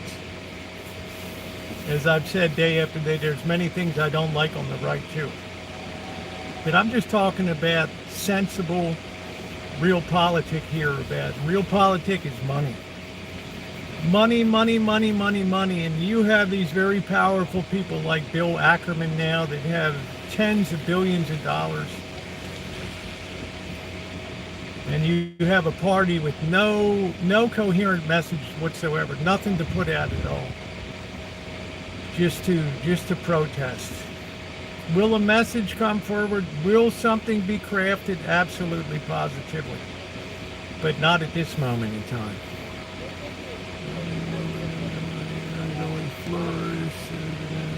They need to bring the big hook out when actors start preaching. I only get my political advice from Tom Cruise. See, he's smart. He keeps his mouth shut. He keeps his mouth shut. That's the smart thing to do. I mean, he's not going to threaten his franchise. Plus, I think he's probably a Republican anyway, with all the money he has. I think you're going to see more and more people leave Hollywood. I think you're going to see more and more people leave California that have money. The Governor Newsom comes out and says, we're going to have low-income housing in the Pacific Palisades now, and people are like, wow. It's like their worst nightmares coming true. We couldn't just have our place back the way it was. We couldn't just rebuild. Now we gotta accommodate this. It's no wonder that people turn. It's just there's no sense to it. There's no, and then when you try to put it in Bolinas, low-income housing in Bolinas, oh man, it's up to appeals and people protesting, lying down on the streets. Low income in our area? No. Low income's good as long as it's in somebody else's neighborhood. Yeah, Mr. Top Gun. Yeah, I don't have any problem with Tom Cruise. He keeps his head low. He's smart. He gets it that he's an entertainer. That's it. That's it. I'm just talking about the practical realities of money makes politics go. Money. And right now people are jumping off left, right, and center. They're just canceling it out. They're protecting their brands. They're looking at all their relationships now, all the connection to social media, and they're severing anything that could be a threat to their business. As Amanda Hug and Kiss said, transactional all the way. Who started it? Target Corporation. They're the first ones that pulled back. It never meant anything to them anyway. Yeah. Tom's going to try to dig into this. We cuts him off, yeah. Katie Holmes divorced Tom Cruise because he was too controlling. Tommy, I'm doing great. It's a wonderful day. It's a little hot. I'm not sure what I'm going to have tonight. I feel like having some Italian tonight. I might open a can of some of the prison spaghetti sauce. Let's see. You have to have money to run through. Yeah, you have to have money. So when you bite the hand, it feeds you in a huge way. It's really, really tough. Really, really tough. And I don't think anybody ever thought it through. Like, what are we doing? They assume the whole nation is on their side. Bad assumption. Really bad assumption. That's costly. I would even have coffee with. Yeah, they prison spaghetti sauce. Celebrity, I would have. I can't really think of a celebrity myself. I don't know. I can't think of anybody you would even ask an autograph. I think those days are done. These people so distance themselves from, of course, there's a lot of fruitcakes out there and stuff. I like it, but it's supposed to be hot again next week. It's whatever. Yeah. It's been hot here this week. You love Prego. Yeah, it looks like Jimmy Kimmel got exit stage right. Please hit the thumbs up button. It's very appreciated today. If you haven't done so, if you're on a phone, double tap the screen. If you're on laptop, notebook, Chromebook, please go ahead and hit the thumbs up button. It's really appreciated. BlueCon might have changed everything when you have to make it an impact or probably make better decisions. Yeah, more fruitcakes than non-fruitcakes. And trust and believe they're equally distributed. Equally distributed. But if you're going to come in, please don't rewrite history. This is so much what's wrong with our nation today is people have an idea of history that's dead wrong, and they'll run with that. And then they look up the reality of it, and ooh, and then they won't correct. It'll be silence. It'll be crickets. Yeah, money corrupts, absolutely. They'll give Kim an Emmy next year. Yeah, thank you, Deb. I appreciate that. Thank you. Let's get those thumbs up going. This is all about the middle of the road free speech. And today, anybody that's a Democrat should take great hope from what I've said today. It's like the song says, our day will come. And we'll have and they won't need a lot of money. And we'll have everything. Our day will come. I haven't followed Jimmy Kimmel in years. I don't really know Jimmy Kimmel too well. I enjoyed the Man Show. I thought it was funny. Then that became politically incorrect. But it was okay to talk about booties on rap music. That was okay. So it depends on who's singing it and who's putting it out, whether it's okay or not. Our day will come. Power corrupts absolutely. Power corrupts absolute. Power corrupts absolutely. I can't remember who said that. I wish I did.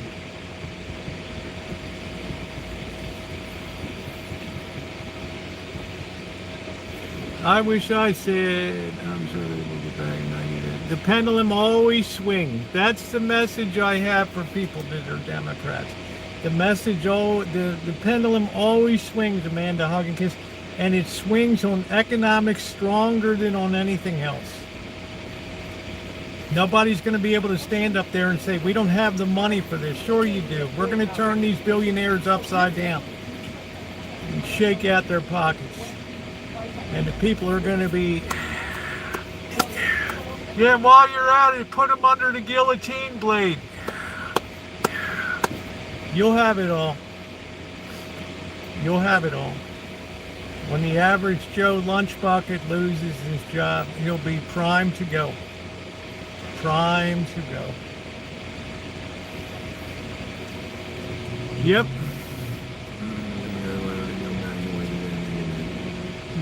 All they need is the economy to sour. That's all they need. They already got the first start of it with AI. AI is going to be the biggest power cell for the comeback of the Democratic Party in history. Because they're going to paint AI as the enemy of the people, just like the Luddites painted machinery as the enemy of the people in the Industrial Revolution and started breaking up the machines. As if that was going to stop the revolution. It's how simple-minded people are. But they'll get in there and think that they're doing something good. They'll start busting up busting things up. AI destroyed this. This guy's promoting AI. Yeah, down with AI.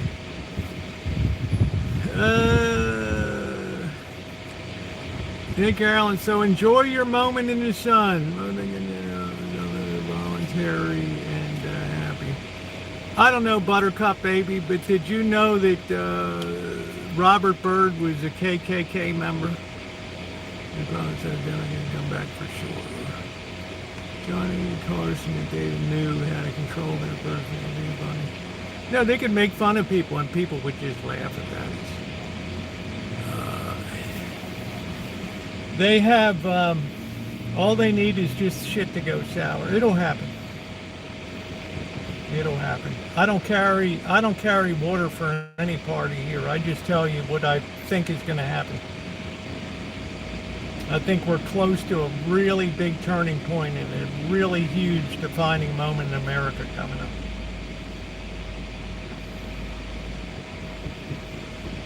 The first time that this country has to say, no, we don't have it. We can't give it to you. Ooh, it's just like when in Nepal, when the social media was turned off, ooh, they hit the streets and started rioting like there was no tomorrow. Can you imagine cutting off social media? These kids will go out of their minds. They'll absolutely go out of their minds.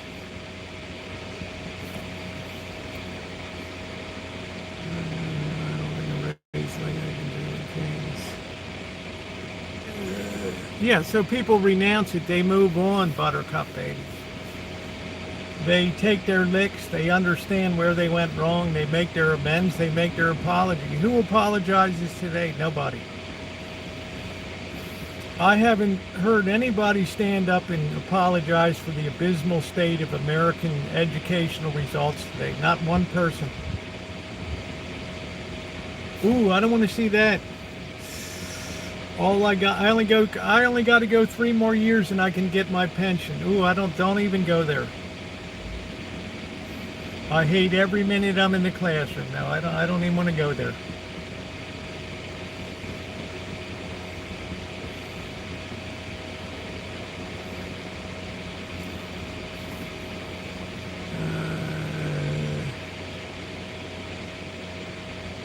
There is no more KKK. Yeah, no apologies for the false fact checking, exactly. I mean, it's just that nobody can ever say I was wrong.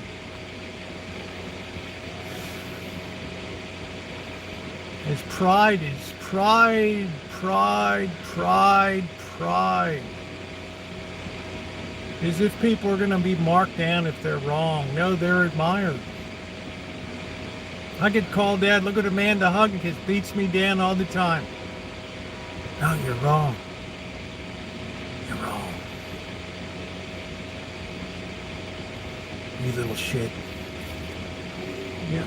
Okay, we're almost to 70 thumbs up. Please hit the thumbs up button if you hadn't done so. Yes, pride cometh before the fall. Isn't that amazing, Miss Tree, when you think about words? And you think about faith, and you think about the seven vices, and the most dangerous vice of all is pride. Pride leads all the other. It's a drum major that leads all the other vices. Think of that pride. Think about what we talked about the other day, the use of plural pronouns to identify a single individual, and how that relates to demonic possession. Who are you? I am legion, for we are many.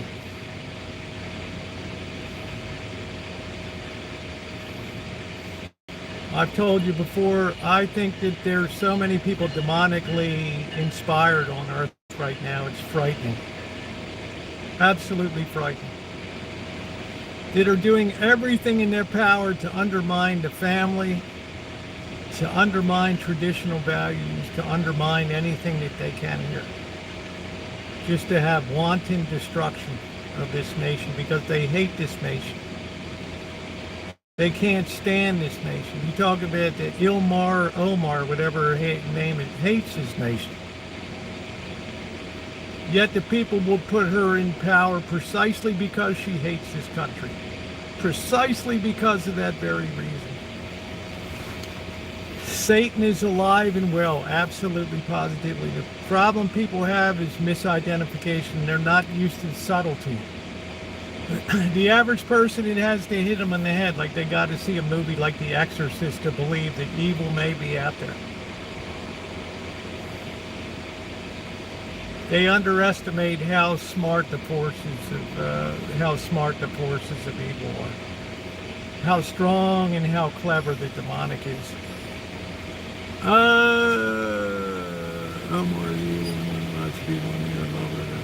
Well, I don't know if they love her, but I'm just saying. And there we go. Yeah, thank you very much, Amelia. I always try to respect people, too. I'm determined to have a place that's open for all opinions.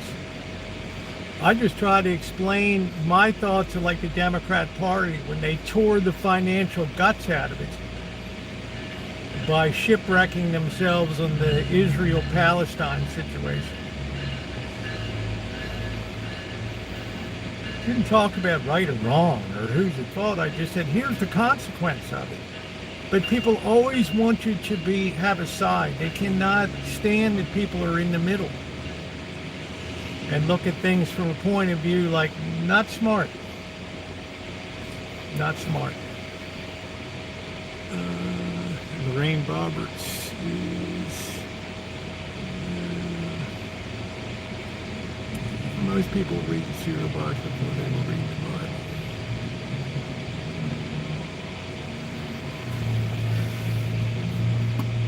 Well, I love everybody. I can say that. I love every single person in this chat. I may be hated by a lot of people. But when ideas get suggested to me, yeah, it's a good time to talk about them because as time went on, you could tell over the last couple of years, my level of concern is risen, to the point that I've told people it may be sensible to arm yourself. 2 years ago, they laughed at me. This is America, fool. We're not a, what the hell are you looking? Now they look at the news every day, smash and grab.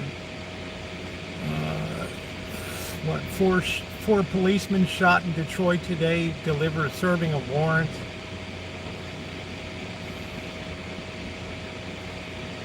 Coming to a town near you.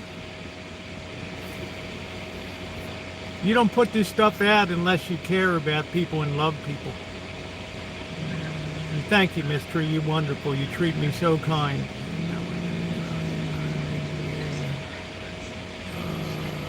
Long letters last night. Yeah, I got a vet psychology. Probably 2 people that are psychologists. So I think I'm going to put out my psychology prize. I'm going to figure out a large amount of money for anybody that can prove the statistical value of psychology in our nation. Just like the statistical value of the Department of Education. I think that they're very comparable in their malfeasance. I don't consider just being put on a drug as a cure. Yeah, I get people that hate that. I'm on it, help this. My sister, she was a nut job. She's like, good, I'm glad. I love everybody. There's nobody I hate. But I can look at statistics and say it's a disaster. It got people focusing on themselves instead of the outer world. Totally shifted the focus 180 degrees. It's all about me. Me.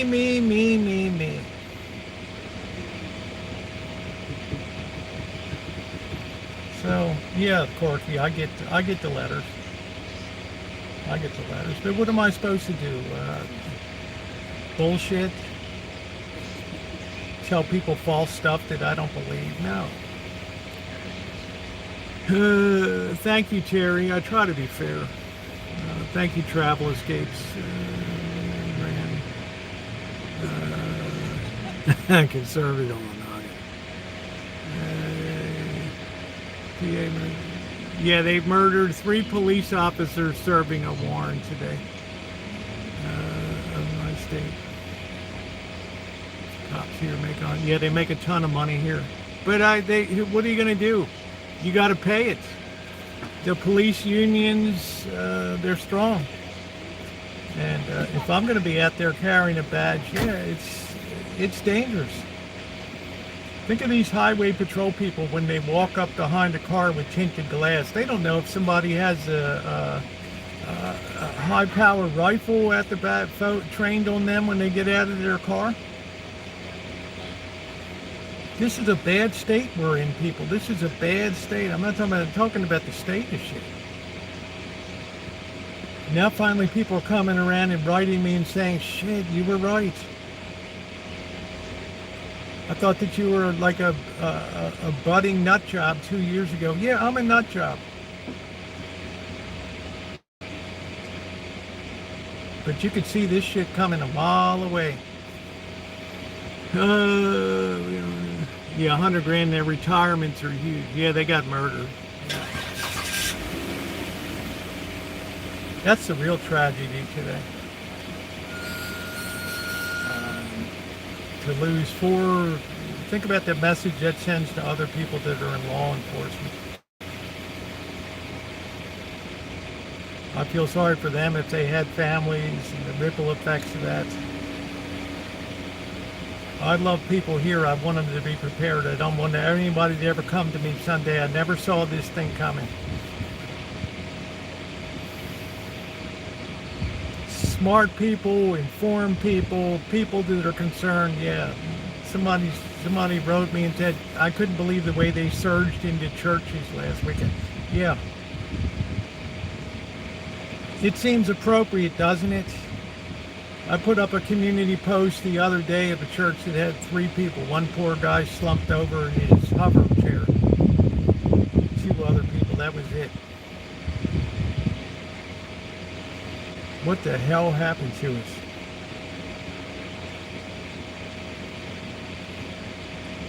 Became a dirty word in this nation. That's what happened.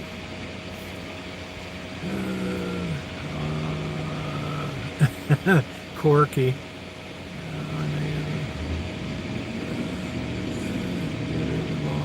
It's a nut job. I wouldn't do it for that. I feel sick at heart about those 4 those cops that were murdered today. Another one I think there were 4 that shot. Maybe the last one will make it. I don't know.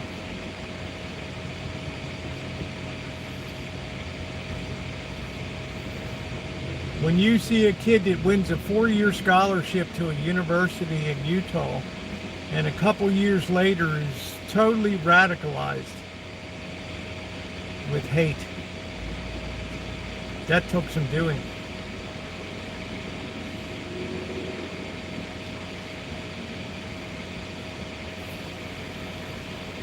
He killed himself. He killed himself.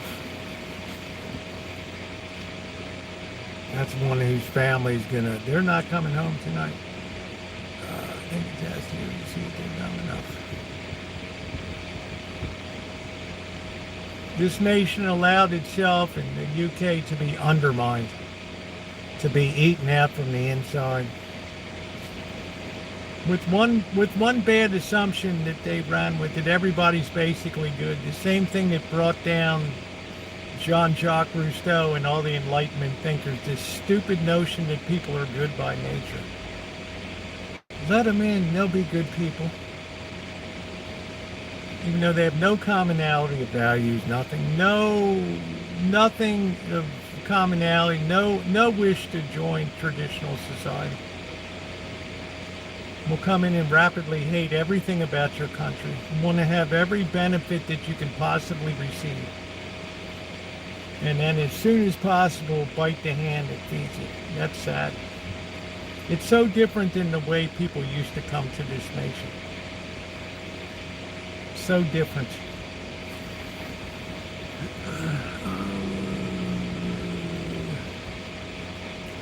Not sure. The shooter that killed the Pennsylvania police that were serving the warrant. Is it healthy to have people in a nation that hate it, that hate the values that form that nation? You know, this is why China has it all over the West. A, they're authoritarian. B, they're a homogenous population. You can't just storm across the borders in China and take up residency there and start collecting benefits, medical care, food. They understand there's certain values that underline that built that society. And although it's sad that there's that there's that background curtain of authoritarianism and physical pain if you step outside the boundaries. It certainly helps keep people toeing the line. Cops are becoming more and more. 1,000 round. No, they're not going to subvert their side. They would never imagine letting North Koreans in. They don't take in refugees. They don't look at Palestine and say, gee, we could put these people, we could take care, we could carve out a little place here in little Palestine. We could let these migrants from Indonesia come in and settle. No. No. I learned a lot about that when I lived and worked for 5 years in China. We allow it here, and we celebrate it as if it's something good. And I'm glad they're starting to pull people's green cards now. And starting to question people that, yeah, you don't even have to learn English. You can have a translator stand there and ask you questions. We didn't do that in the 1890s.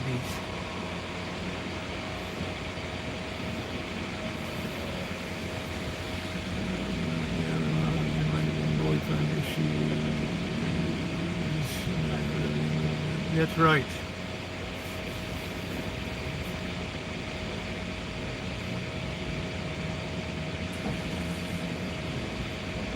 Why that changed and how dramatic that change was to have immigration that didn't mean anything to people.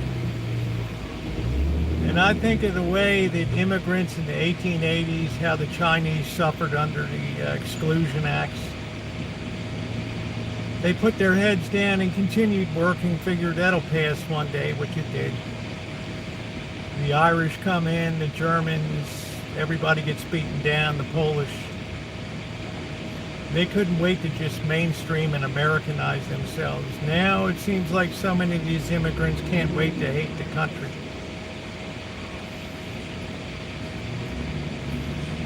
I don't hate Omar, but I just wonder about her values.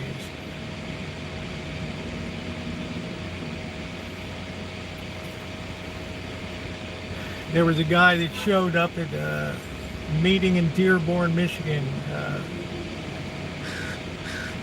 to protest putting up these signs of Islamic martyrs on the streets of Dearborn, and Christian guy, and he was told he wasn't welcome at the meeting, even though he's a resident of Dearborn.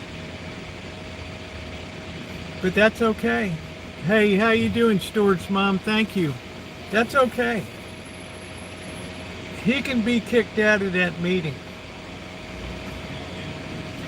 So the people that talk about separation of church and state, and,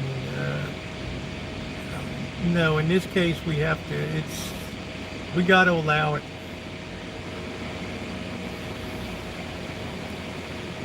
And then people wonder why people just blow off politics.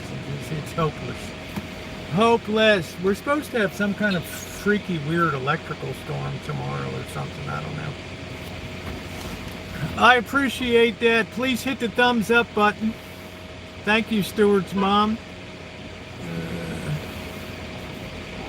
But I'll never hear anybody explain that and justify that. They'll just let it pass. It's what Netanyahu called the deafening silence.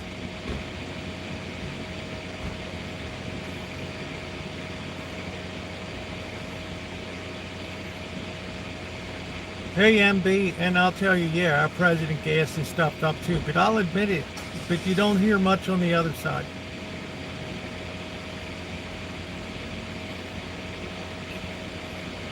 I just wish more people would take accountability and understand fairness and things like that. But that ship has sailed.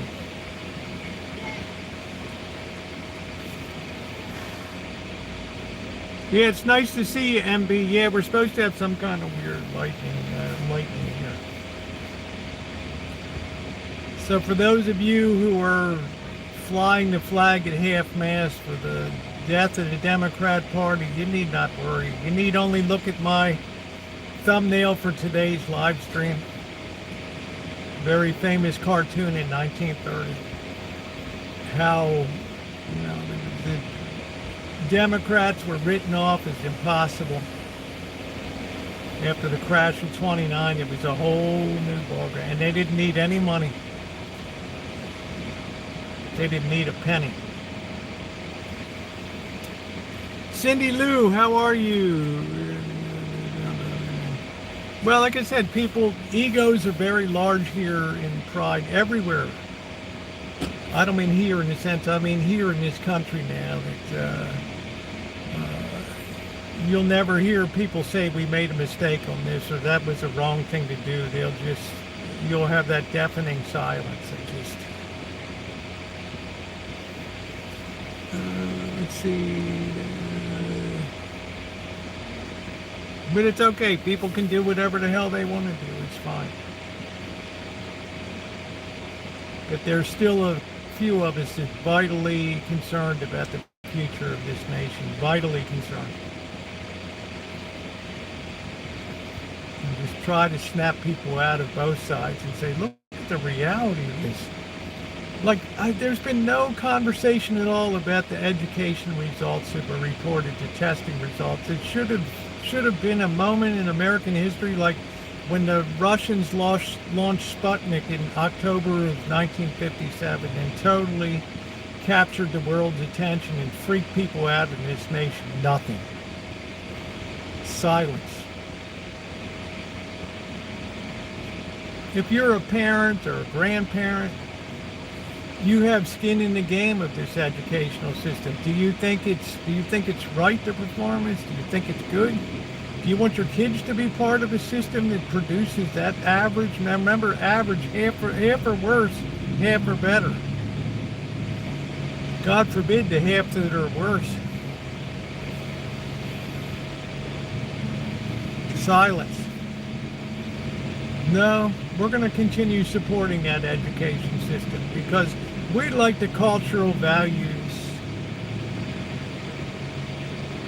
that are being taught today. That's more important in reading, writing, and arithmetic.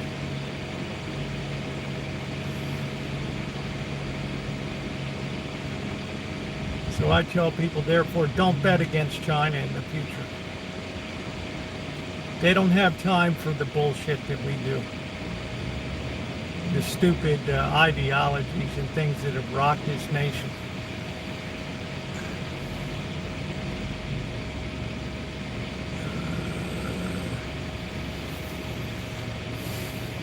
So of course I care. I think I got a little bit of water left here.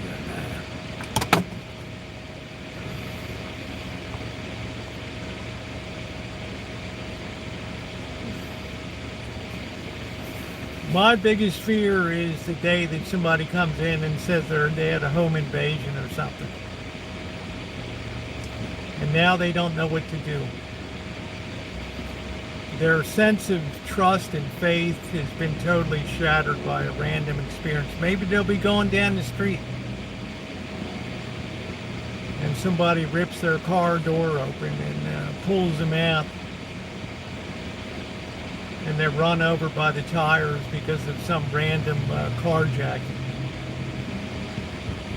And they'll wonder, what was wrong with that kid? Why did he do that? Right now it's complacency because it's not happening to you. It's okay, it's just a concept out there. It's the boogeyman that gets painted out there. My world is good. I'm in my gated community. I'm secure.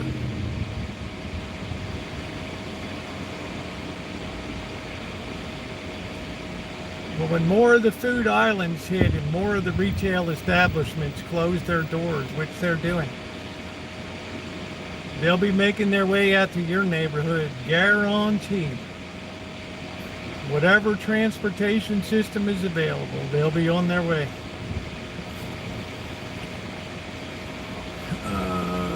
The problem is so big. That's right. You got it, Cindy Lou. The problem is so vast. No, I haven't heard anything from Bert. So if I could come out here and tell people, yeah, it's going to be all great, I would, but it's not. So you tell people to take steps to protect yourselves, because I love you like a parent would love their child.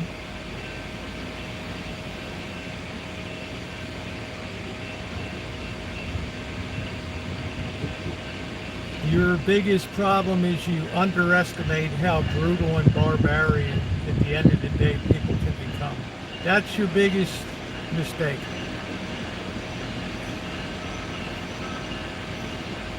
You assume because people don't run around with spears and bones in their nose and everything that we're in a different, people think differently today. They think no differently today than they do in caveman days.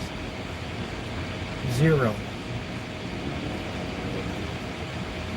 One need only look at the French Revolution to see when there was a chance to let blood, oh, they let it rip. And I have a picture at the protest of Portland, Oregon, where they put a guillotine in front of the police station there just a couple weeks ago. Think about that, a guillotine.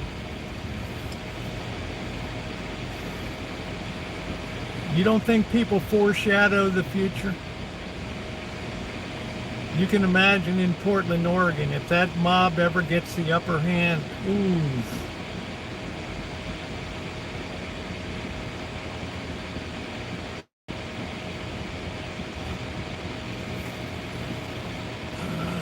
All right, take care, Corky. Yeah, these are my opinion. Please hit the thumbs up button. It's appreciated. If you're on a phone, double tap. Welcome to new subscribers. Thank you for being here and engaging tonight. YouTube's been doing its bit to get this channel more widely seen, and that's been a beautiful thing. Good night, Corky. These are my opinions.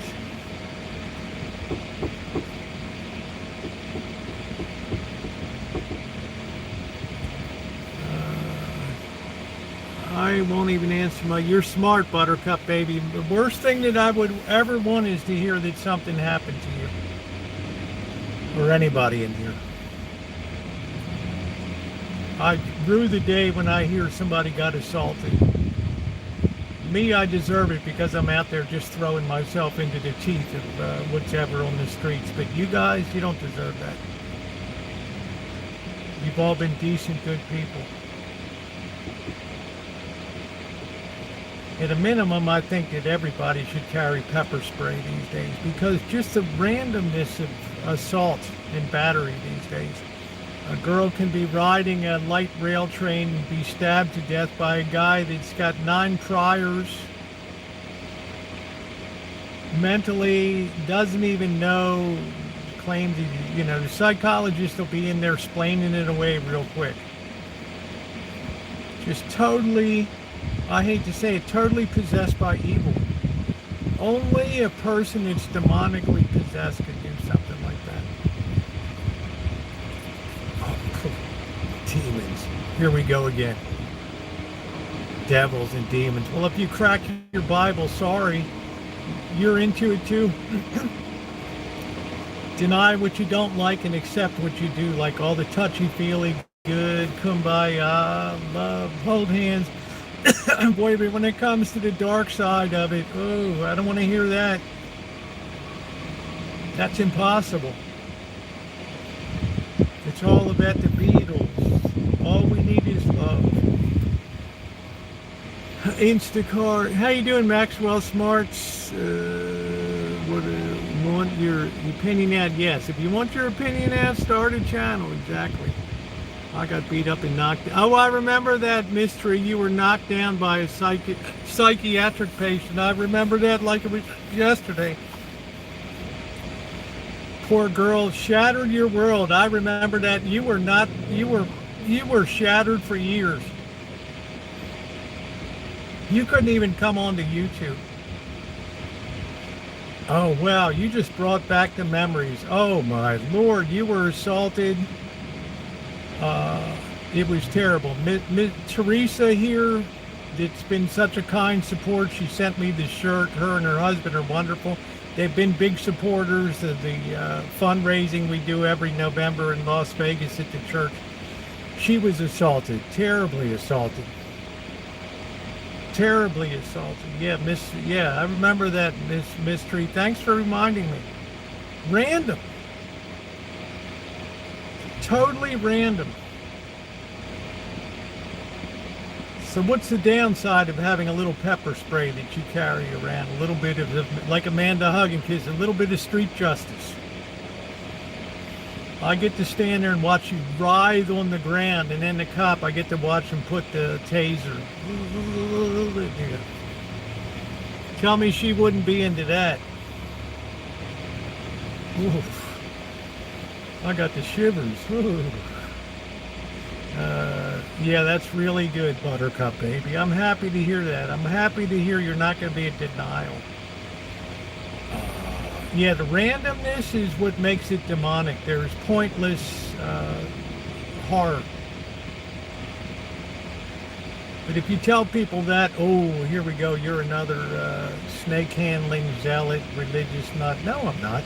I'm a low-key person.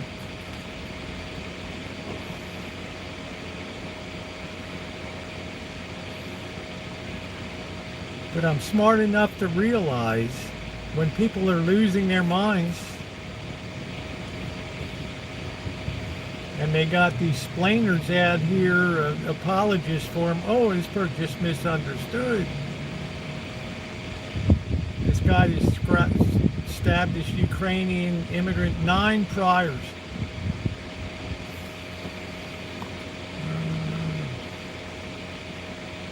Carry bear spray. Yeah, I'm going to get myself a nice fresh. I'm definitely going to get the paperwork started for my re-upping my concealed carry. I worry about being in church and some nut's going to break through the door and just start offing people. Which is shame is a Christian, a Muslim, a Hindu. This is what you got to worry about today. Some freaks breaking in and just going to town.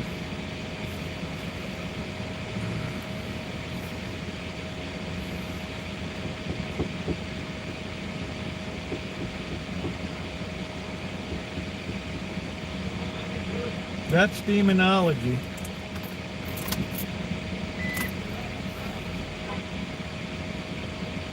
Like it won't let me put money into the thing. Just be aware of your surroundings. Yeah, you want a lawsuit against exactly. Randomly assaulted. Going in to get medical care and just randomly assaulted.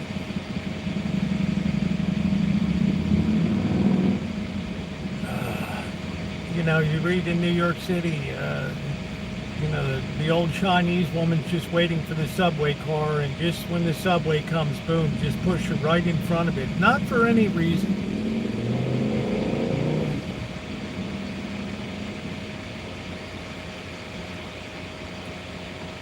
If there's one of those people out there, there's tens of thousands of people like that.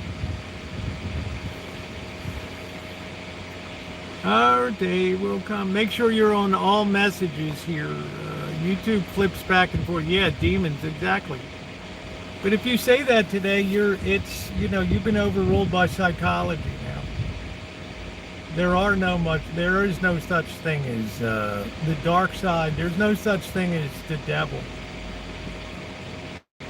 There is no devil, there is no hell, there are no demons. It's exactly the way we want it to be. We take that part of the Bible and throw it out the window. But yet we profess ourselves to be Bible-believing people. Yeah, but Rosie, I like the touchy, the good, universal. We're all there. Despite how we live, it's okay. Let's hold hands now, everybody. Kumbaya. Kumbaya. Let's see. I was following the hill. People like to pick and choose. Exactly. It's a pick and choose. It's cafeteria style. I like that. I don't like that. I've discerned. It's like Eve with the apple. Well, I've kind of discerned, yeah, maybe this God, yeah, maybe, nah, he just wants to keep us suppressed, keep us down. And this isn't against women, Merker or Amanda, I'm just saying. Woman, hear me roar. Give me that big piece of fruit that's too big to ignore. And boom, the Lord said to the man, your salvation shall be in work and sweat, and the woman, your salvation shall be in childbearing. That was it. Boom. There's one in the yeah. Well, I just want people to be protected here, no matter what your beliefs are. I got friends from Pakistan here. I got Jewish friends on there. I got everybody. I got across all faiths. Mormons, Protestants, Catholic. I don't care. Protect yourself. Be smart. It's like I tell my daughters, why wait till tragedy afterward? Then all these people, they install all these security systems and they can't sleep at night. And, I have to be medicated to sleep now because, just so. Why do we always wait till something happens to be smart? Yeah, it was big, Mystery. I remember when it came down on, hey, Vegas, how you doing? Thank you, honey. Please hit the thumbs up button. I appreciate it. I don't want what happened to Mystery. I don't want what happened to Teresa to happen to anybody else here. Well, I remember you were pretty damn shattered when you came in, Mystery. We didn't see you for a year. While you put the egg, while you tried to unscramble the eggs. I remember it.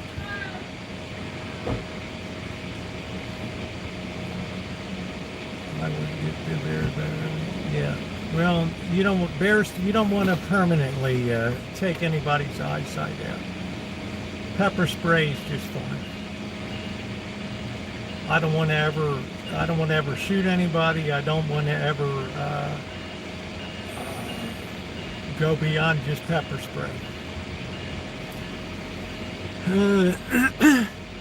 Running Man, what's going on? No, stick around. You'll see my Rancho. It's not the prettiest thing in the world, but it's paid for. I like to have my coffee in the afternoon and have the state of the steering wheel address. How about that? I like that movie, The Running Man, with Dustin Hoffman. All right, there's another woman driving. They're all driving these days. And God tried to take the leash and she snapped it out of his hand. Don't walk my dog.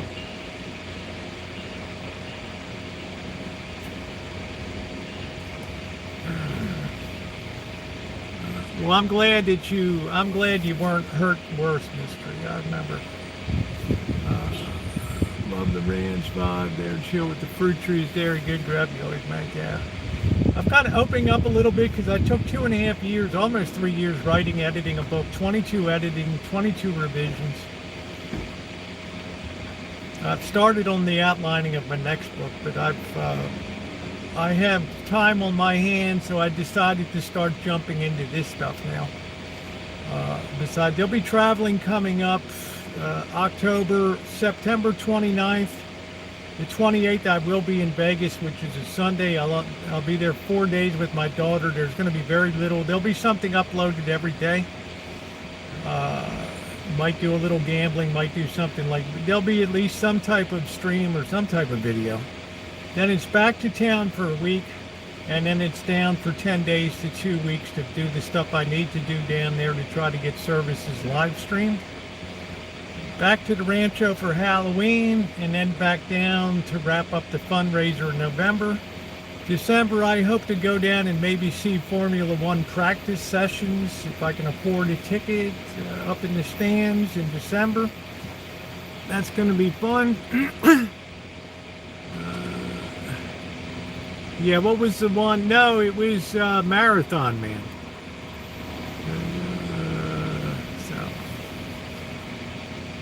So you're going to be seeing a lot of Las Vegas coming up. And then after Christmas time, I'm thinking about taking at least 2 months down there, maybe 3 months, so I don't have to be up here in winter time. Breaking down Kitchen Stadium, securing everything. I think you can probably get a practice take close to 3%. Yeah, I hope it is Vegas to Cali. I would like to get, yeah, it's, even if it's 10 o'clock, 11, 1 o'clock in the morning. It'd be fun to be out there. I've never been into car racing before, but I think I might enjoy Formula One racing. So there's going to be a lot of stuff coming up. There'll be a lot of content. There'll be a lot of gambling in October. There'll be a lot of new food review content. Amanda Hug and Kiss, if you have more places that you want me to review, let me know. A lot of people enjoyed the Ethel and Winnie's review. I was blown away. By far the best steak sandwich I ever had in my life. It wasn't cheap, but it was good. There's a sandwich place across the parking lot I want to try. Staying downtown. Good for you. I'll be wrapping up the fundraiser just before Thanksgiving. Everybody should be in a good mood for Thanksgiving. I will probably be wrapping it up Tuesday. Or the Friday before. I haven't decided yet. So yeah, it was really good, Aquarius. So it was a good. I appreciate Amanda Hug and Kiss popping that onto my Mr. Z, and I appreciate it. It needs to widen out their menu. It's too small. Need to be good choices. So there'll be a lot coming up. Yeah, maybe. She said I can bring it tonight or tomorrow. I said I'll leave the big gate open. You can bring them tomorrow. Just bring the traps back. I'm going to try to trap baby socks. Yeah, find some other places, Amanda, because I want to do a lot of content. I don't do a lot of political, economic stuff when I'm down there. I focus on the live streams and everything else. I'm going to focus on my daughter. I don't see her too much, so I want to give her a lot of attention. Catch up with her for 4 days. I want to get her on the food line in the morning, helping with the food service, dishing out food. I want her to see how to get another view of life. Besides the pampered executive view on life, I want her to see that. So get your feet down to earth a little bit. Yeah, I'd like to. Yeah, that's it, Dr. Frankenstein. It's like Moby Dick out there, the white whale. I got the harpoon into it. Now, when you bought the ticket, you go for the whole ride. Last night was really easy. Well, I couldn't believe that I got magic back from it. I used a piece of ham, not ham, but that's deli turkey. I put it there over the food, and magic went in, and yeah, he's big and burly. He starts trying to bust up the cage. I put the cover over it. She says that calms him down. He was calm. And then each of the little gray tabbies went in, and they were flying around, and they calmed down. Hey, Dory Lynn. So we're now up to 8 cats that have been fixed there, which is a significant dent. I've got the tabbies, Karl Marx to go in, and I got baby socks. And I'm just going to put the cat traps out overnight, and when I get them, I'll get them. That's it. Made them up. So yeah. I also offered, because they really don't know how anybody that repairs stuff, I said I'd like to offer my services if there's cages that need to be repaired or made functional again. I'd be glad to help out the organization and do that type of repair work. Because I fixed up one of the cages that they thought was wrecked, got it functioning perfectly for them. It's not hard if you're mechanically inclined. You can see the apparatus of it. Well, I'm not going to down anything. If Bird's not back by the end of the... If things aren't paid by the end of the month when I get back from Vegas, I'm just going to put all of its stuff outside on the back concrete, covered with tarp or something. I got people that would like to rent that place out, so plain and simple. That's it. I mean, I'm not here to be, I'm not here to support somebody indefinitely while they're out gallivanting, and, it's fine. Live your life. So I haven't seen any money come in my mailbox or anything, and now it's getting on 1.5 months. So yeah, well, I don't know. I haven't seen anything. I don't criticize anybody. I'm not required to support anybody. So I think he'll be vitally concerned when he sees the stuff's going to be moved out and somebody else is going to move in. So I may hire a couple guys just to put it all in storage, and then pay for a few months, and then there it is. You either take it or leave it. So I might need to look the cats fixed up at night so you can catch them. Yeah. So I'm not going to speak ill of Blackbird, but I'm not required to support somebody. If you got money continuously for weed and alcohol, you got money to pay your rent. So it's just a business decision at the end. It's been 4 years. I got no complaints. I got 0 complaints. But I have to take care of myself. I'd like to get the income off of that thing, and I can charge easily double what it is now. There's plenty of people that would love to be in that thing and would help take good care of the Rancho too. So, yeah, how you doing, gambler?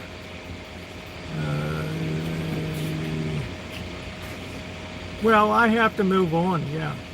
Yeah, I can't, I'm promised all these things. I'm going to find work and do this. Well, it's fine. I have a right also to have my concerns addressed. I have a right. No landlord in history would ever be as forbearing as I have been. No Chinese landlady, nobody. So. But he might be up there forever. I don't know. That's fine. That's fine. His stuff will be well taken care of.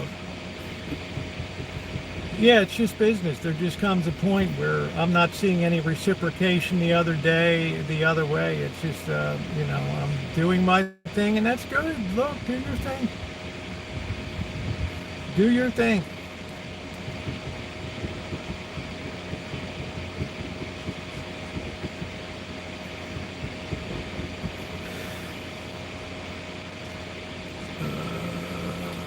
Yeah, please subscribe, hit the button for all. Yeah, I'm a very generous person. Like I said, it's just business at this point, which is fine. There's nobody in the world that can fault me for the way he's been treated. He's been treated like a very good family. So I'm proud of that. So whatever happens, happens. Money might be here tomorrow. I don't know. I'm not a live person, so it's I don't need all this monthly tools in and out of pawn shops. I'm not required to be part of it. I'm not required to be a part of that. Laundry, all that stuff. I don't need to be.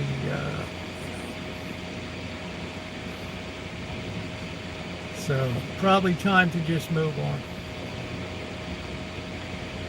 But I'll be responsible and take care of everything. Refresh it up, paint it up, and put it out. There's a lot of people that would love to have that. As minimalist as it is, especially in today's world, it would easily pay double what it is there. Yeah, I think I've been a great friend, and it might be there for years more. I don't know, but I'm just saying I can't go forever having all this. I'm not a storage place, so. And there's nobody that can say anything negative. Because I get silence, I don't hear anything, so. Well, I care about Blackbird. Blackbird might come through, I don't know. I don't prejudge anybody. I always adopt a very Christian attitude. But if I see just constant drinking, smoking, pot and things, and I'm thinking I'm still waiting for my money, you wouldn't do that anywhere in Las Vegas. You'd be out. So, yeah. And then the cats will be partied out. They're all fixed. But we're jumping the gun. It's only middle of September, so gotta pay the bill first.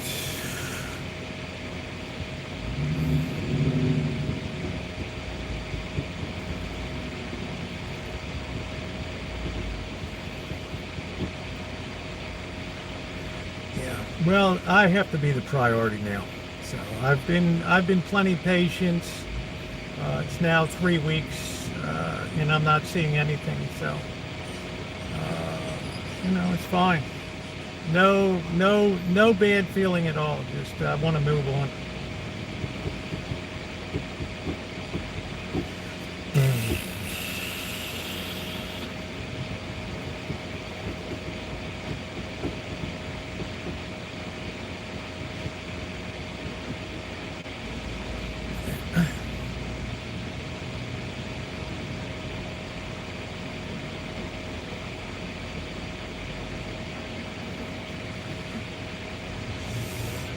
The cats will work themselves out. Yeah, they're fine. I got some people that are interested as it is, so I'm not worried about that.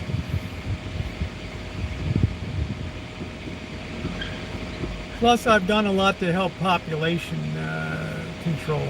So, yeah, it's not out for comment. I'm just saying I've been very patient, so I'm not required to be a storage unit.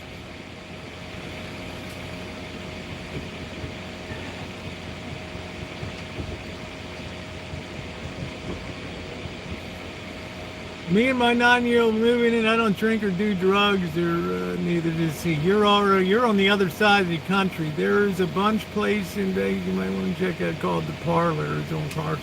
What is it, Dory Lynn? Hey, Miami.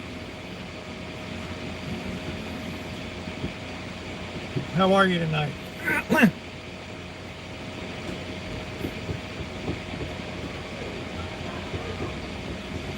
Our day is done.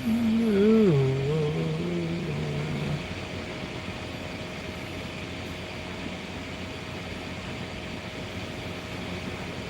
Well, I don't want any criticisms. I want to continue to take the high road. It's one of the greatest things that Bobby ever told me. Always take the high road. Words spoken can never be taken back, and Bird's always been he's been a good friend. Golf ever pisses me off. Playing golf. Let's see, breakfast.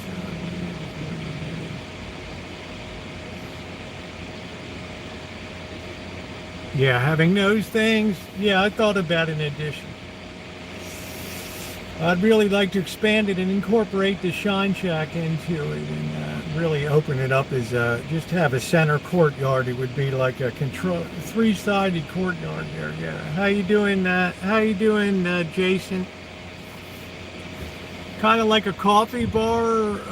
I don't know. I might have been to it before. Maybe they changed names. I know everything on Carson Street.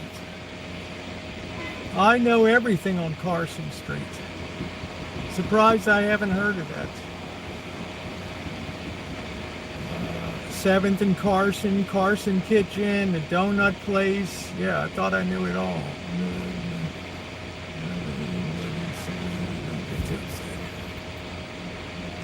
Mira, living animal is more important than your superficial. I'm not sure what that means. Miami, Parlor Coffee. It must be a new place. I might have already had the Parlor. I might have done a review. Maybe put it in my search box. I think I did.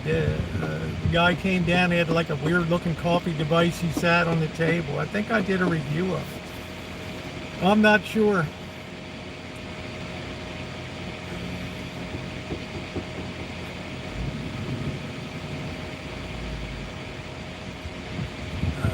Okay, good night, Mystery. Thanks for coming in tonight. I appreciate it. It's always good to see you.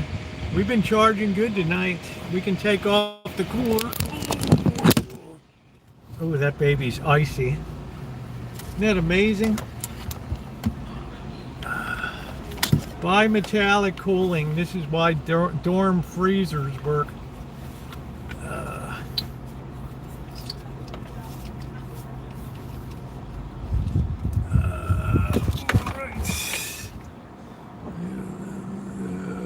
Yeah, I got some plans if I have to. I got some people that are interested in.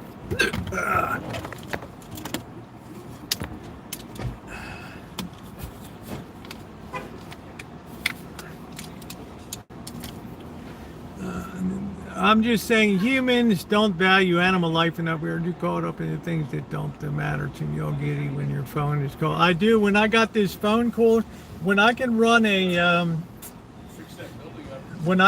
live stream in intense heat, still 88 degrees in the shade, I'm really happy. Because I can't tell you how many times over the years, and smartphones are very good at overheating easy. You can't run it out in the you can't run it in the sunshine in Vegas, that's for darn sure. So I want to do quite a bit of the small time gambling again. We have a blast when we do that. Last time we ended the trip down like $380, so we're still net positive for our trips and adventures. We've got a lot of playtime for peanuts. Our day is done, and we'll have everything.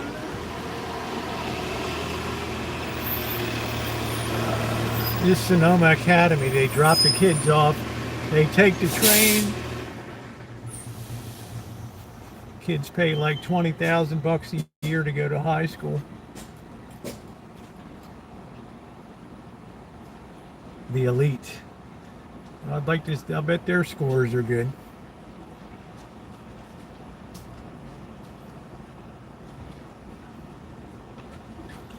I think Saturday night I'm gonna have some pizza again.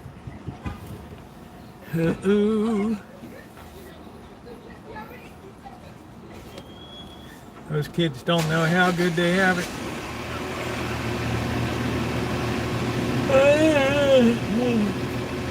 It's not cheap to go to a good high school. I don't know how much Cardinal Newman is a year around here. I just know they got great football teams. I couldn't believe Mater D finally lost. First time since '95 or something. My neighbor had these spider webs like this playing around staying up. Oh shit. Watch the raccoon get tangled. Yeah, I enjoy animals. Dogs are my favorite. I would like to have a dog. Especially when I travel less.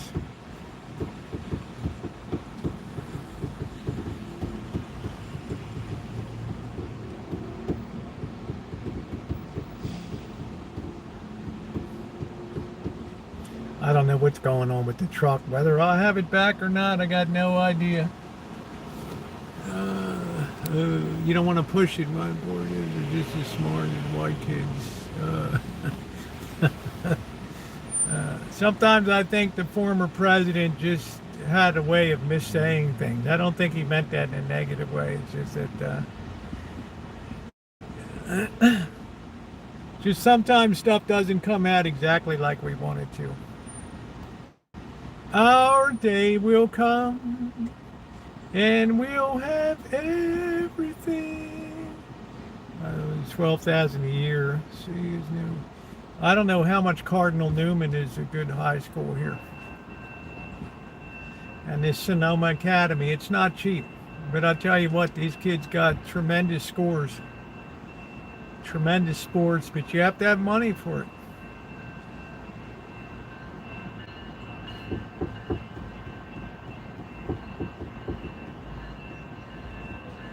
give a lot of scholarship too. They give a lot of subsidy.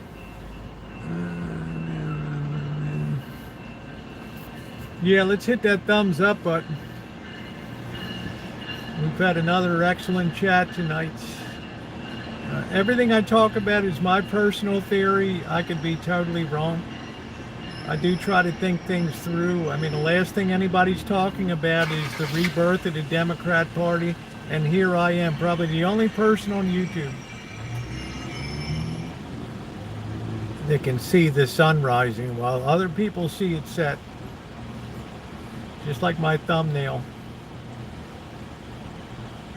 Don't worry, my loss is your loss is my gain.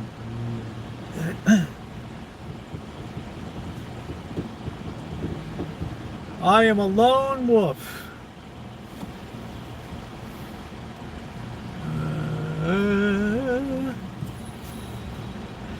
I never run with the pack. I can't believe this. 139,917 miles. I'm getting a little nervous. Bring back the truck. Where's the truck? I already expounded earlier, Miami. Just roll back the chat. It was a very good discussion. I spent about an hour and a half on it.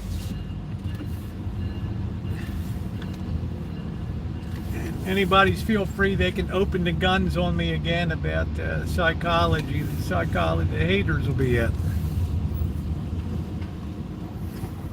Yeah, I think I'm going to offer like a $5,000 prize or something if I can get 5,000 bucks.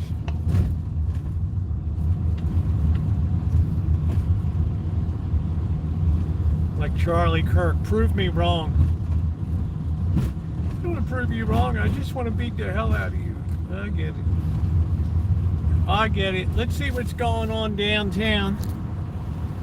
I refer everybody to Ronald Reagan's 1964 speech. He told everything that would happen. One of the most brilliant speeches I ever heard in my life.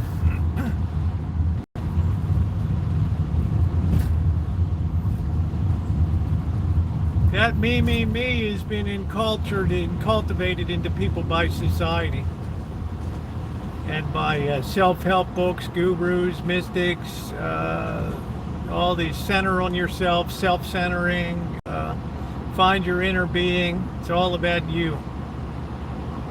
No wonder people are so miserable.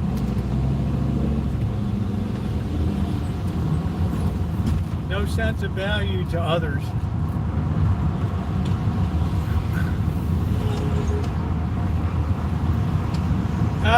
Yeah, it's an amazing beaver sticks. What an amazing speech. Everything he talked about.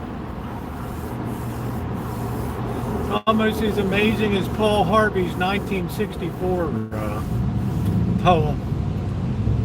If I were, what was it called? If I were the devil. Another amazing predictor.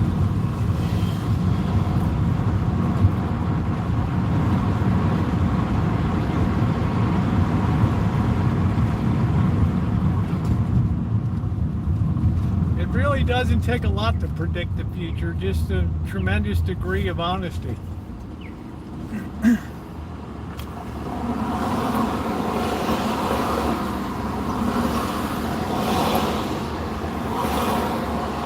Yeah, listen to Paul Harvey's speech, If I Were the Devil.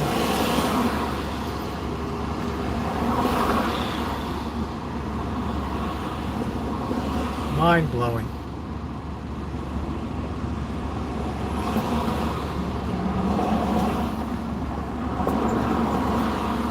I don't know if you ever heard that, Dr. Frankenstein. It's an amazing thing. Paul Harvey, news and commentary, brought to you by True Value Hardware. In every neighborhood, you'll find a true value man. Now, Paul Harvey News. Hello, Americans. Stand by for news.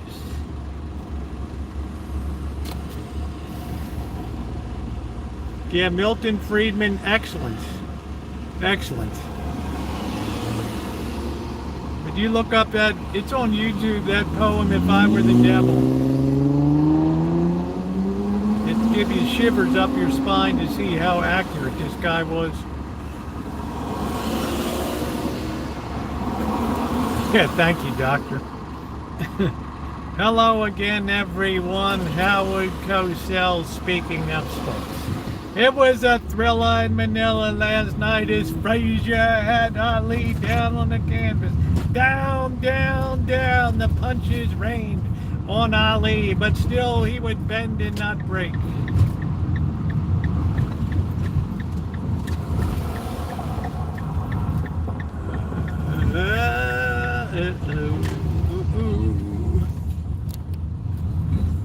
And down goes Frazier.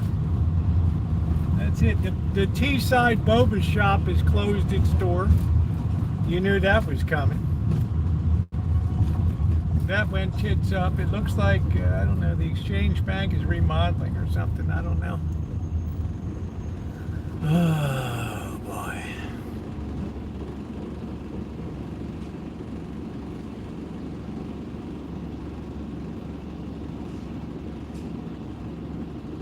Those were the glory days of sports, when the average person could afford it. Now you can't even go to, I wanted to go to a basketball game, the Sacramento Kings preseason, mind you, $400 for a shitty seat. $400. I mean, you've got to be kidding me.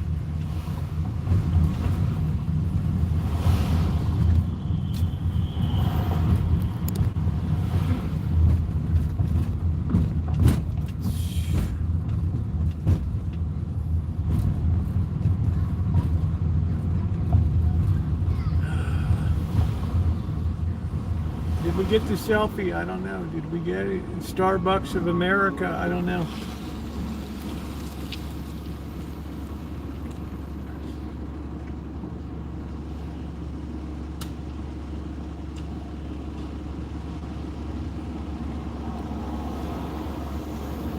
Our day will come. Thank you also. If you have any suggestions for shows, topics, let me know. These topics that have been suggested have been wonderful. I had somebody bemoaning last night the Democrat Party is gone. I said stand by for tomorrow's broadcast.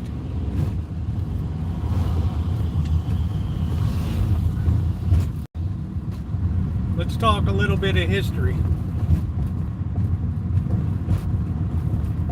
So if you have an idea for a show, just drop it in. I can make it like new at gmail.com. What the hell, everybody else is emailing me now. Let's see if they did anything with this building. This woman chased me out like I was a bum over here. Like I was a bum. This guy hasn't done a damn thing for this apartment building. Look at this. Not a damn thing.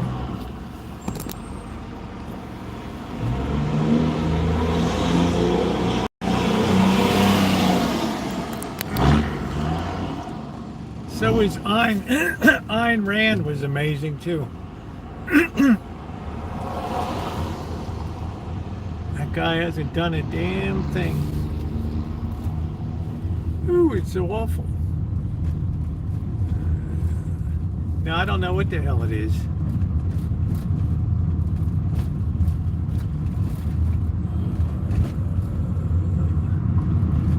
Man, the hugging kids like, why don't you go to Superburger and spend some money? I know you're getting over the pain of spending money the other day for the macaroni salad. Oh, what a big show we put on. Ooh. Ooh, it's so awful. It's so awful. It's so painful. Always got to be that devil on my shoulder. Why don't you support? You're always good at showing, oh, this business went tits up. This one's messed up. Why don't you do something to help them? Brother.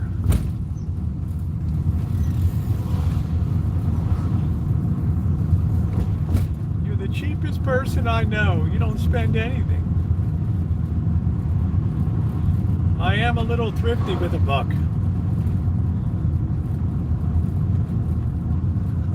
But I don't spend it on myself. I had a small church project to do today.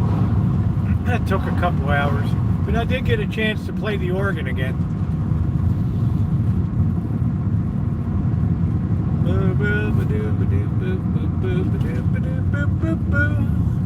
Boy, I'd like to get on there. I'm starting to get good with the pedals now. Oh, look at that hair color. It's green, but it matches her shirt. That's pretty cool. Oh, hello, Federal. What do we got here? Hello, Federal. Oh, you're leering again. Oh, it's so disgusting. That poor girl, you're so disgusting. There are many. Ayn Rand. Yeah, I enjoy her talks. She's too much over the head of the average person, but that's okay. I make up for it by being under the head of the average person. You know what? I think tonight we're going to do something, Amanda, hug and kiss, we haven't done for a while here. What is that, spend $1? Damn, you're mean. We're going to get ourselves a big Five Guys tonight.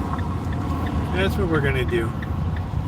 We're going to blow it out with Five Guys. Tomorrow night we got to make some chicken soup. Oh, what are you going to do, spend $1? Oh, it'll be crying. It hasn't seen the light of day.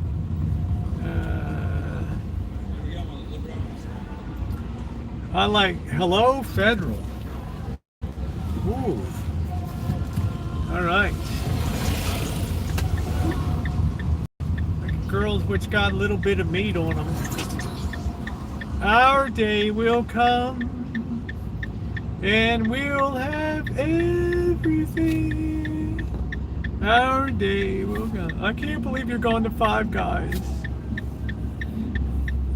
Now it's going to take a while to get this burger and fries. I'm not going to eat it right away either, so don't be gobbing on me here. Oh man, I'm trying to break out of my my rut. Somebody told me, Rosie, you're not going to live forever. You're like a modern day Jack Benny. Do do do do do do do do do do do do. No, that's his old house.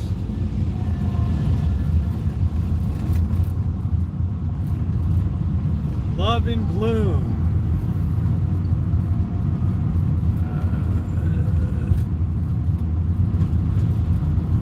Can it be the moon and the stars that do the perfume in the air? Oh no, it isn't a dream. It's love in bloom. Bing Crosby sings Love in Bloom. Doo doo doo doo. I'm gonna do it this time. I'm gonna get a small. They gotta fool you. They want you to go for the big burger.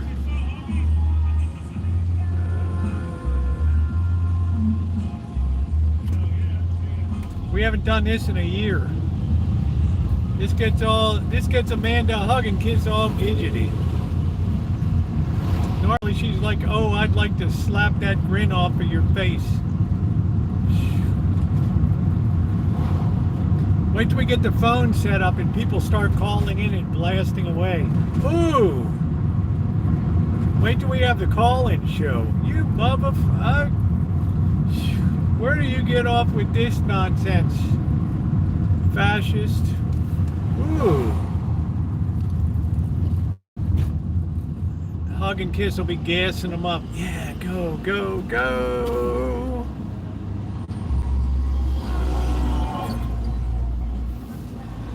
Can it be the dream? Do, do, do, do, do, and love. Do, do, do, do, do. Oh no, it isn't a dream. It's love in bloom. Can it be the stars in the sky? And it's twinkle in your eye. Do, do, do, do, do. Bing Crosby sings Love in Bloom. Now available on Decca Records for the take-home price of 99 cents at fine record stores near you.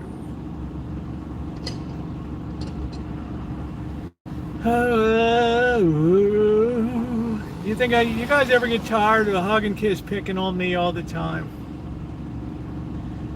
Should she be banned from the show?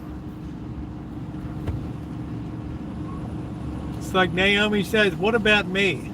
What is Naomi like?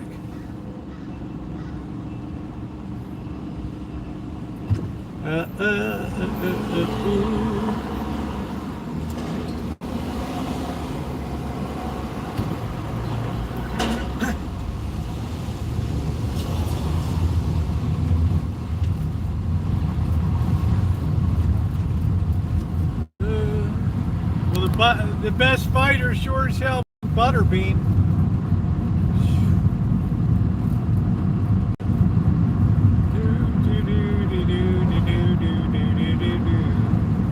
Oh no, it isn't a dream. It's love in bloom. La da da dee. Yeah, I like Mike Tyson. He was the best first round fighter in boxing history.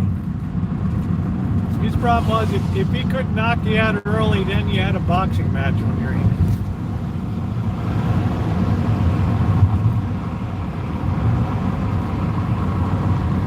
So he had the most devastating first rounds in boxing history.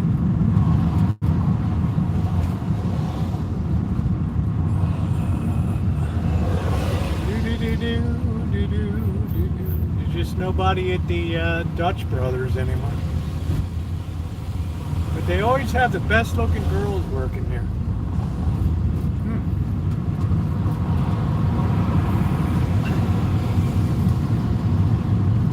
Yeah, I do miss boxing.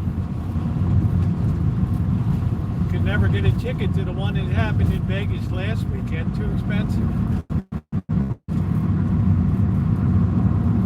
Yeah, that's cool, Buttercup, baby. That's cool.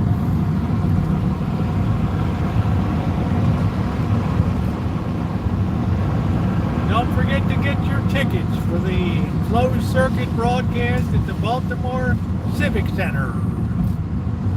And a double feature. You'll have wrestling with the Grand Wizard of Wrestling. Hey, Baltimore! It's the Grand Wizard.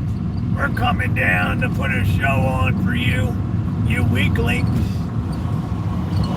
You pissant city. Whoa. Chief J Strongbow. Whoa. What did he say? He called you a pissant? Do do do do do do do do do. Do do do do do do do do do do. Do do do do do do do do do do do. Do do do do do do do do do do. Do do do do. All right, you guys got to hang here. They don't like me to video inside. Do do do do do do do. Do do do do do do.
It ain't cheap, ladies and gentlemen. To live like a man to hug and kiss, you got to spend money like a man to hug and kiss. All right, we got a burger and fries. We got to be careful pulling out of here. Somebody might want to smash into us for insurance claim. They're going to be disappointed. No, they could get the whole Rancho. Oh, you ran over him. Is in a wheelchair for life. No, the burger was $8.99, but the fries were like $5.09. That's where they get you. Small fry. $8.99 for the burgers, all right. I got it small. It was definitely busting the budget. But I'm tired of Amanda hug and kiss, like thinking I'm cheap or something. So I'm going to surprise. I'm going to start living lavishly now. Lavishly now. Oh, that means you'll put a pickle on your burger now. Oh, that's big time. Look at all this shit here. We got the, look at this right on the street right here.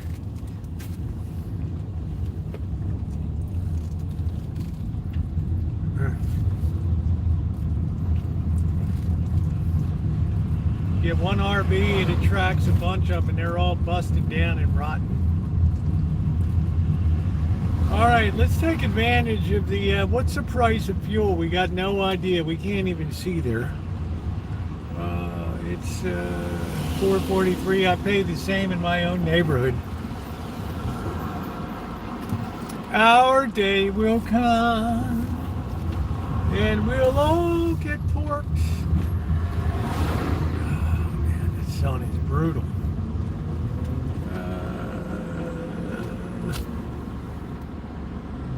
I treated myself. I'm trying to do what you told me to do. Live a little. You've got to live a little. Cry a little. Dance around and then you fry a little. That's the meaning of the Amanda Huggins style. We got some hungry cats.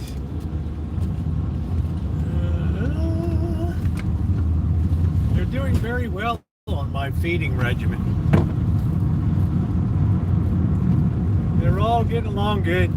I got to open the big gate tonight.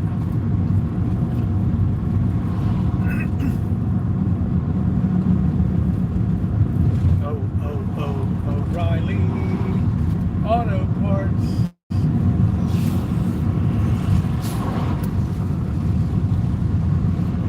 Could you imagine Amanda hugging, kissing? You cooked dinner. Oh, that was fantastic. What was it? It was Chinese potted meat. I'm going to sue you. I'm going to call my lawyer.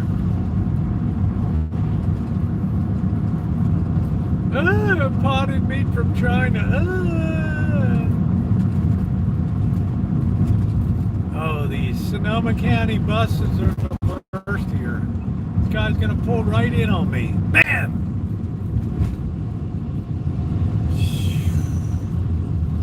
Look at this, 6:45, the sun's already dipping. This is terrible.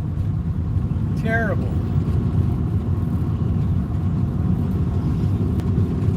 I think guys go into the Dutch Brothers just for the girls. Have a contest to see whose shorts are shortest.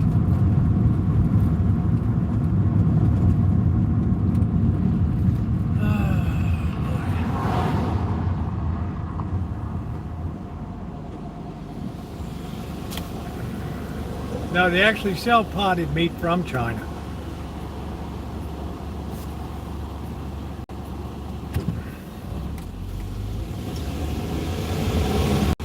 Rooter to the tutor. From the lips to the butthole. It's all meat. Like Dr. Frankenstein said, you'll eat it and you'll like it.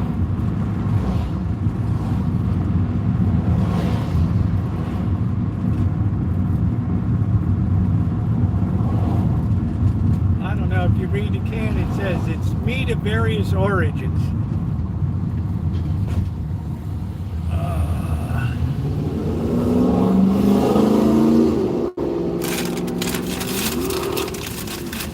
I don't think we had any big crushing heat waves this summer.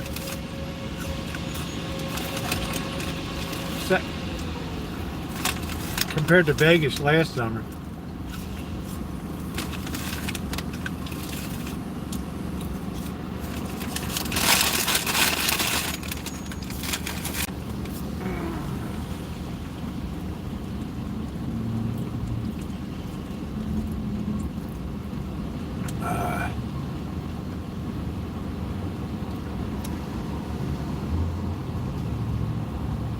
Yeah, I lost some subscribers one time. Did you eat cat or dog over in China? I'm like, you know? Yeah, well, tell us, don't they? You just sit there, your eyes Google. Just say it. Rosie said.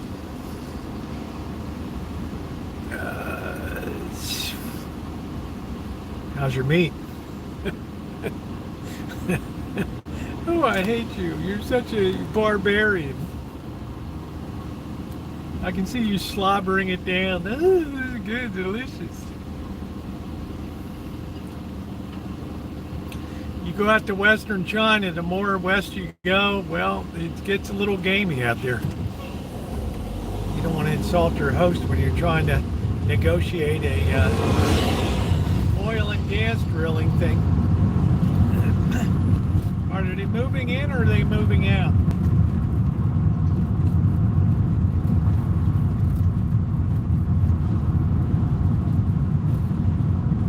Oh, it's awful. I know you ate it. I know it. Why don't you just say it?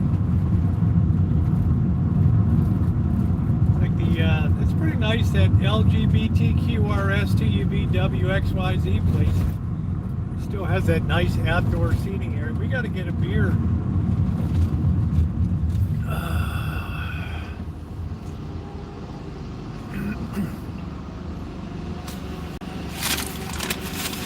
Oh, you're awful.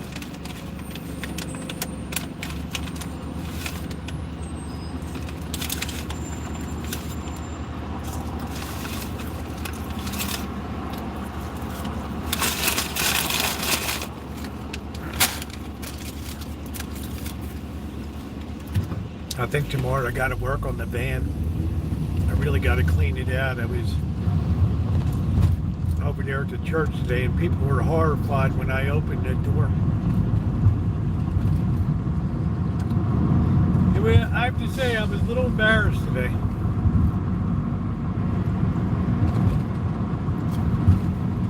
It was a little embarrassing. Our day will come and we'll have everything. Our day will come and we're going into the hood. All right, be careful. You got people walking across. Don't just swing it. There's that guy put his hand out to protect his girlfriend there. He was ready to push her out of harm's way and take the hit. I like that.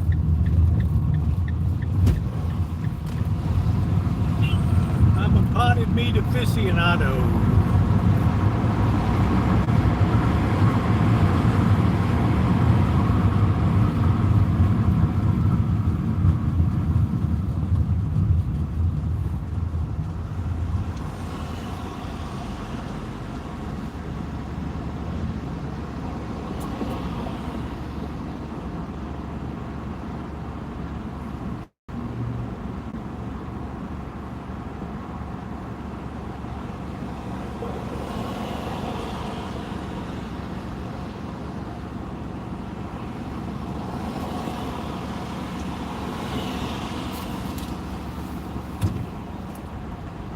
Oh, those cats are going to be hungry.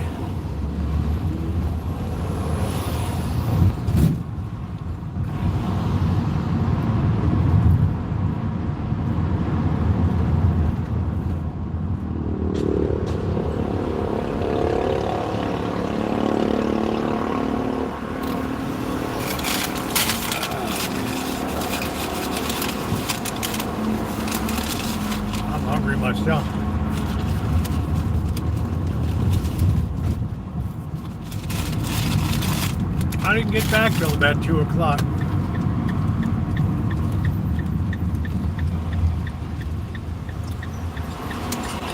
Yeah, meats of various origin. What more do you need to know? That's a nice looking dog.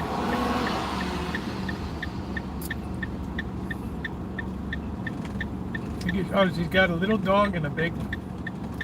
Some people like to do that. They like to get the smallest dog and the biggest dog and put them together.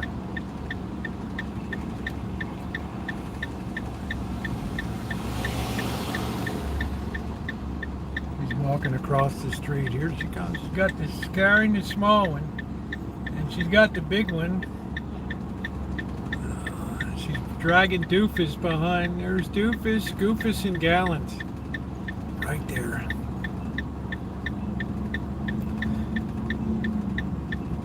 Remember Highlights magazine, Goofus and Gallant. You couldn't put that in the book anymore.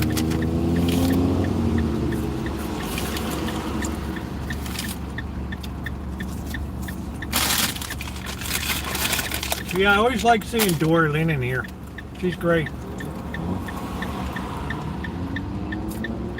A smart person, too.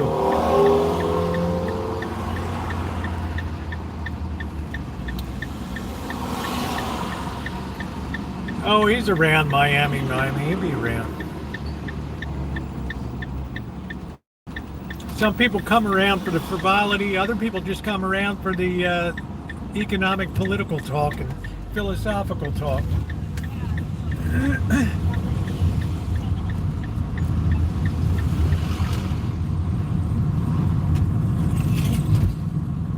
Oh, it's not having you. Thanks for putting up with me.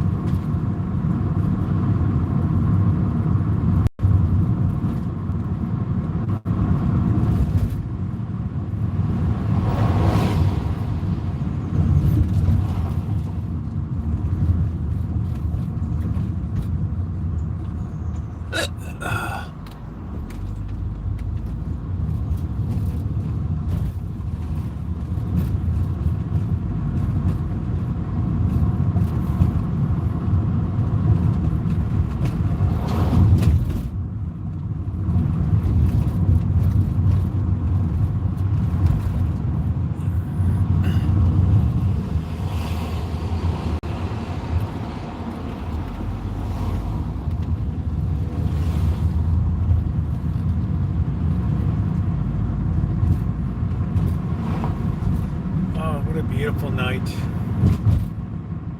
Wow, 82 degrees. What's happening at the Mitote tonight? Well, the best thing those people did was move that whole operation.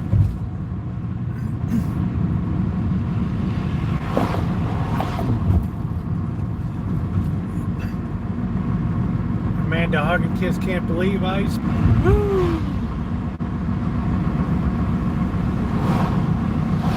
Roosevelt, you are so fine. So fine.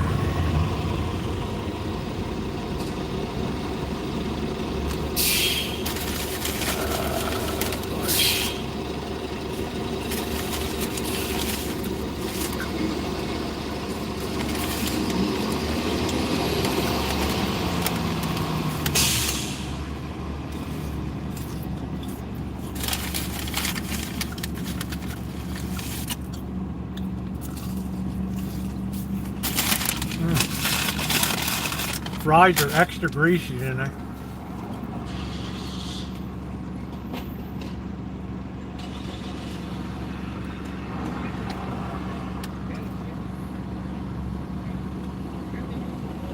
Yeah, it is beautiful.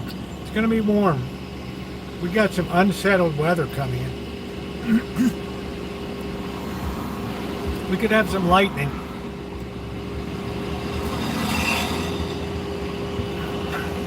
Very rare.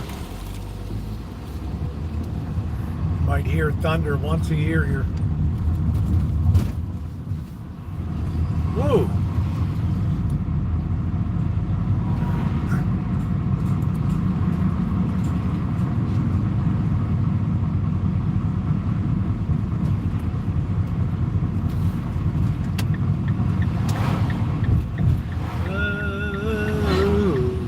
I got sideswiped his Honda Accord out here. He kept looking at my vehicle like, I wonder if this guy did it. All right, we have to remember to open up the gate.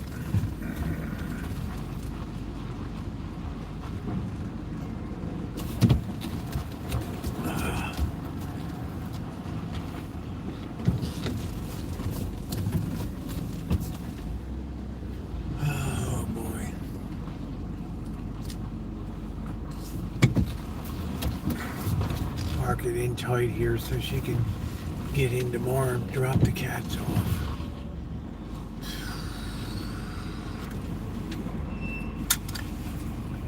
Back up a little more. Alright.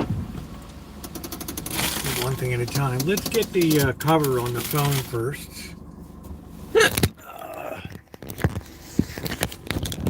That way if we drop it, we don't dingleberry it. Get on there. There you go. You can look at my crotch. Alright, let's get it on the stick. Where the hell's the stick? Oh, what the hell did we do with the stick? Where the hell's the stick? Going down the other side, damn. Alright. Where the hell the stick is? Hug and Kiss is cursing me. Oh, man.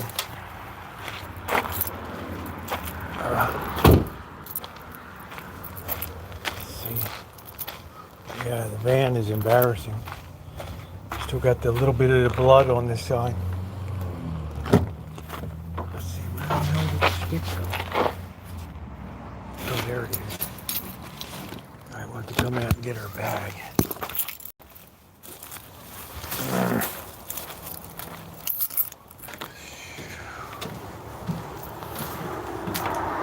Yeah, the leaves are starting to fall.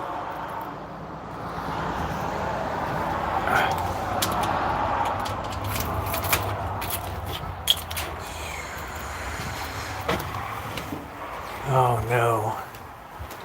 We got a bit of a smaller crew. There's Rosie there. She's trying to run in the house. Don't run in the house. Wow, you always do that. You're such a bully. Wow. See that? Oh, a quarter on the ground. Oh, I wonder if she dropped it. I'll take it.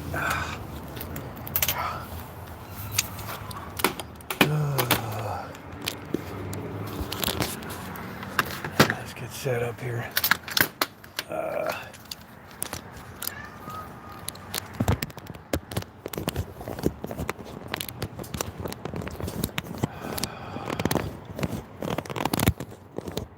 Come on.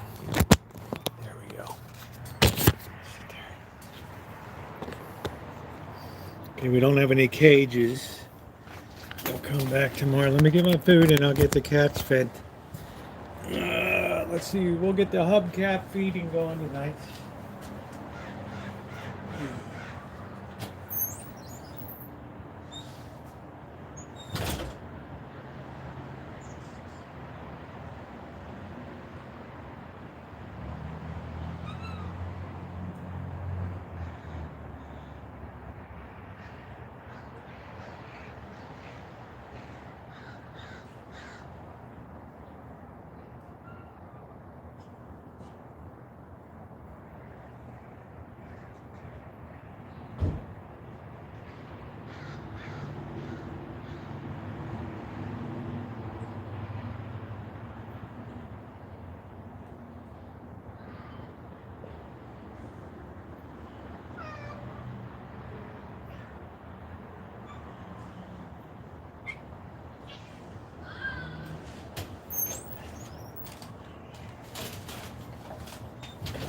Rosie cat's got the worst of the worst personality.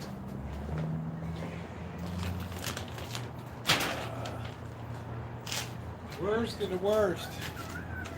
Alright, we're gonna have a 3-can feed tonight. Because everybody's been pretty good today.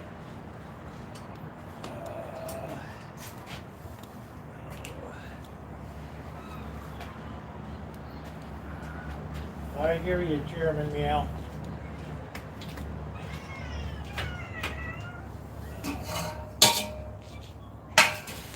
Everything's nice and neat. We don't have any waste. Simba.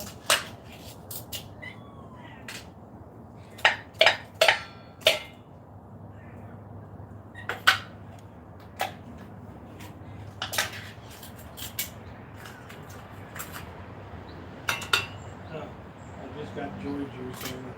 I hate that.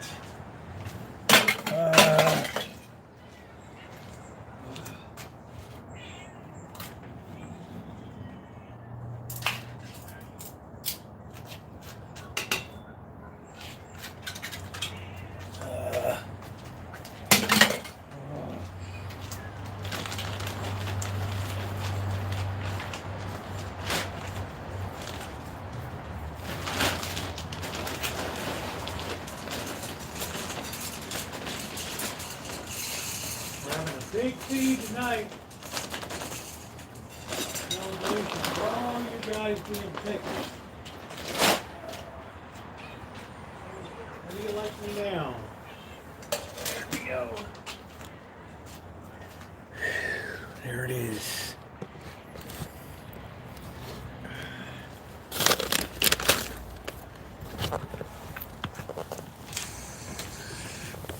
Oh boy. Cat cam. Everybody's hungry.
Look at how well behaved everybody is tonight.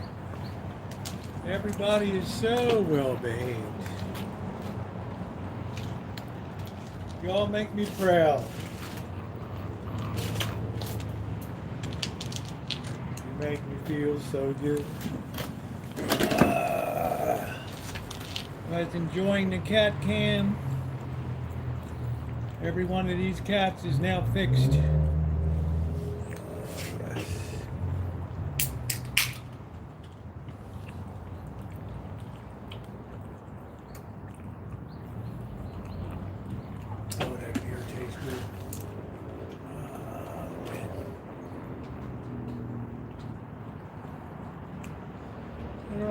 get this set up. I can't believe darkness is coming.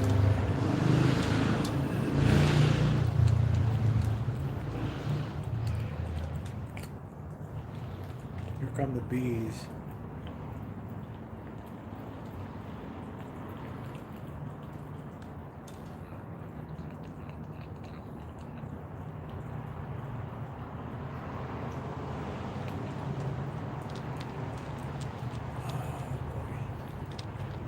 Stand by, I'm just getting a side channel.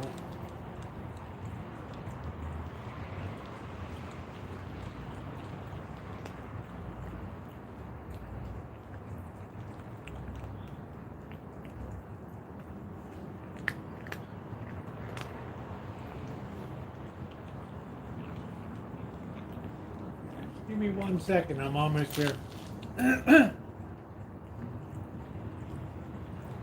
All right.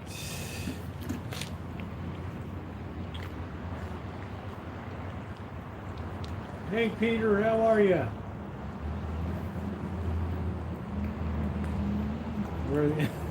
Tory Lane, that's too much. It's funny. Where there's an author, there are cats. Yeah, I've got them well trained. They're all getting together really well now. It's been really good. You know, they get the morning feed. I've instituted a policy of togetherness. And they all seem to enjoy that. They've all been fixed, so why not give them a really good feed? Everybody gets along.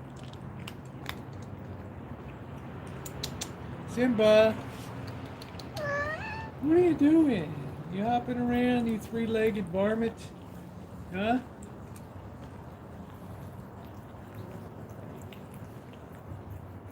I'm doing good, Rich. How are you? Yeah, I got good feeding. I don't have any excess cats around or anything. That's good.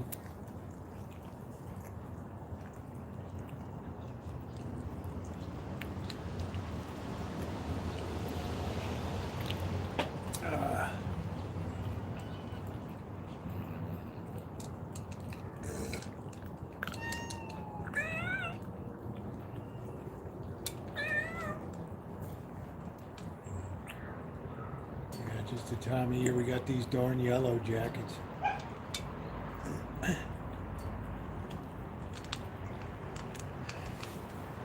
Yeah, Buttercup Baby's been very nice to us.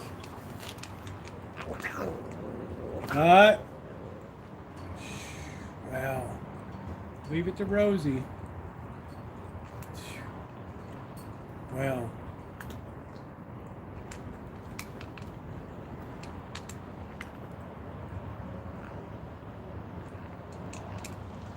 What a bully. What a bully.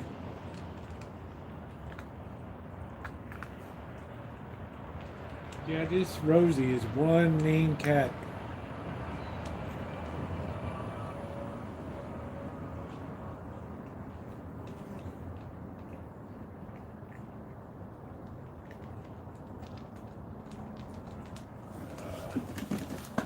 Tiger's gonna get his haunches in there. Ugh.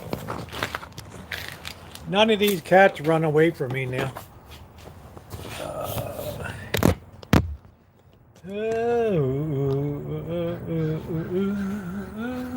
I can't believe how dark it is now. Let me make sure she didn't reply. Hold on a minute. No reply. I gotta open the big gate.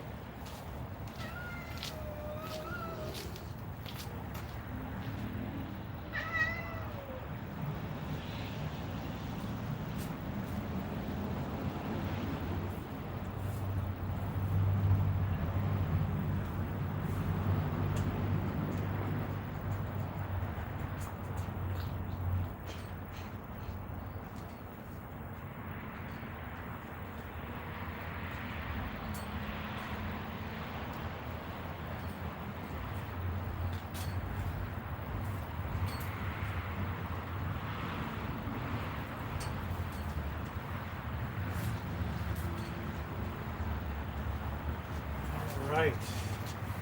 That takes care of that.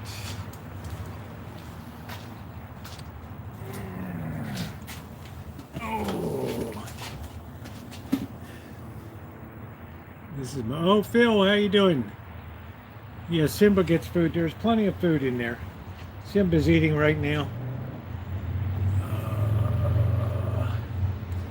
Nobody gets cheated.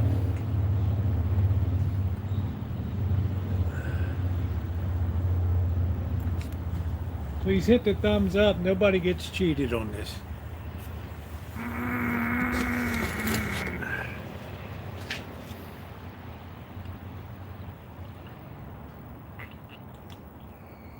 Oh, man. Yeah, there's Simba eating right now over there. The rest of the cats are preening themselves.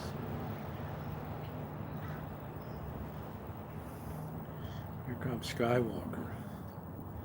Skywalker, you're gonna stick your tail in me. They took your nuts, didn't they? Isn't that awful? Oh, they took your balls.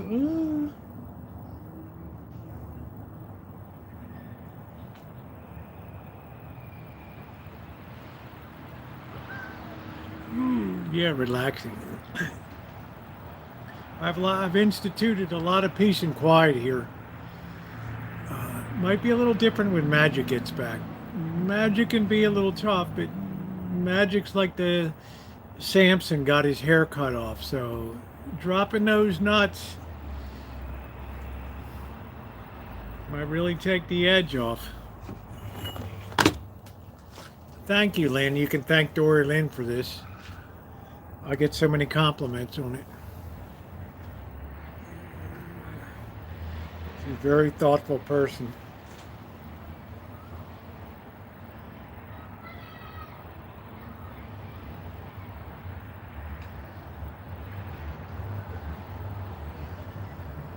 I gave him some extra food tonight on account of everybody's been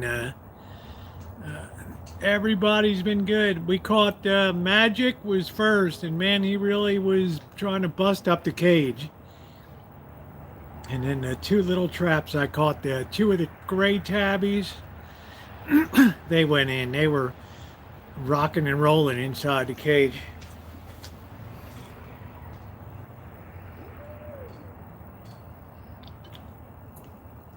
She picked them up last night about 9 o'clock. They got fixed today. What? Be nice. Yeah, Dory Lynn, she's great. Always been a good friend.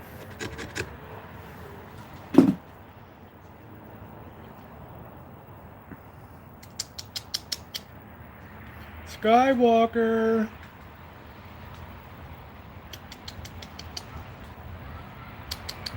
Shadow. Hey Cindy, how you doing? Yeah, there they all are.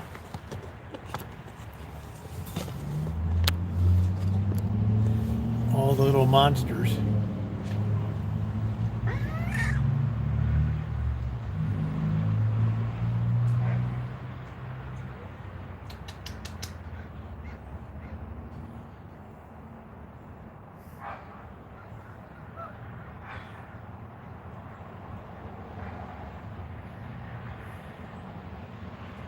It's like Tiger falls asleep at the bowl now.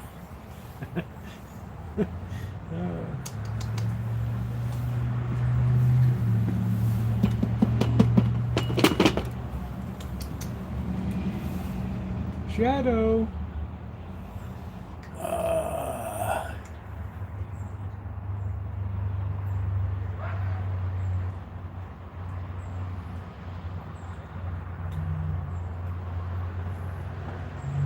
Yeah, once Rosie's the worst.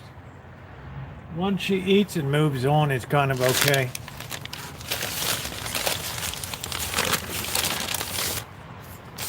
That's a real troublemaker.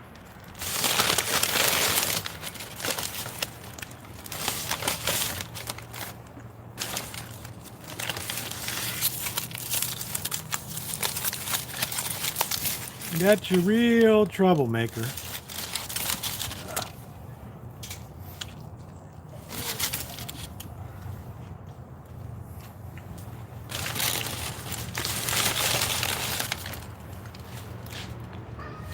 Sherman meows right there.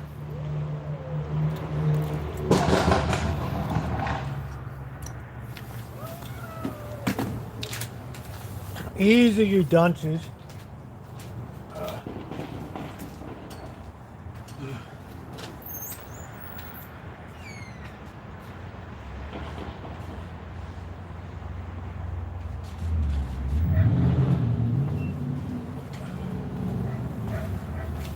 Oh, man. Yeah, I ate a few peanuts when I was in there. That's why I'm not eating any tonight.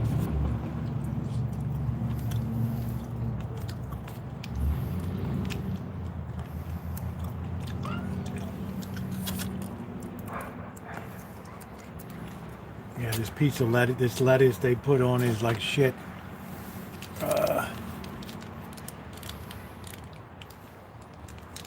Shadow is in front right here.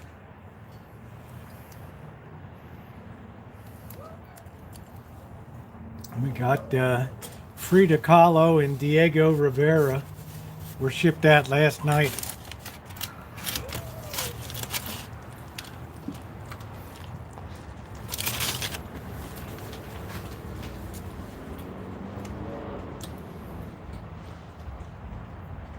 Shadow's gonna be a big cat.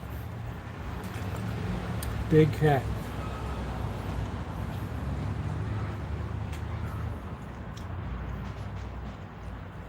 So all the cats get a lot to eat. So they're happy.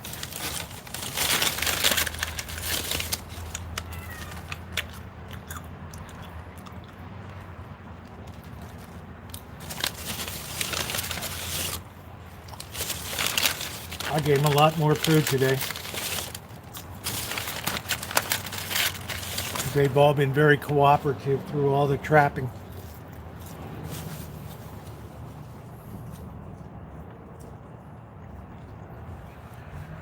Getting Magic in there was a big deal.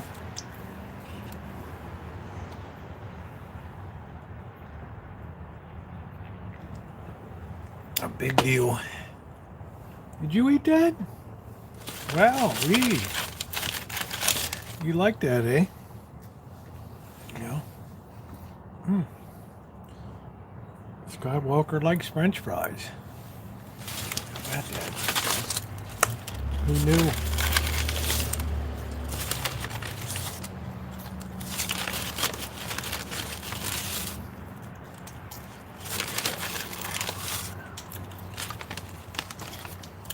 Yeah, so Diego Rivera and Frida Kahlo went out last night.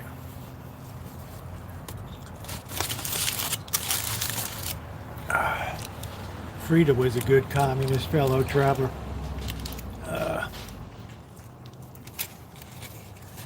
She perfected the unibrow.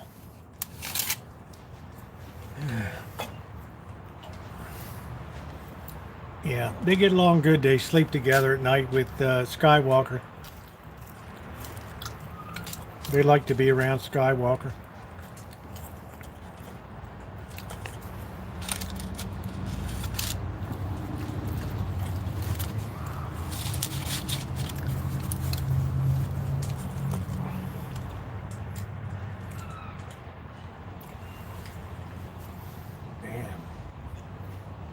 Tiger likes French fries too. Who knew? Skywalker's the best. He's the handsomest, award-winningest. He's like the Clark Gable.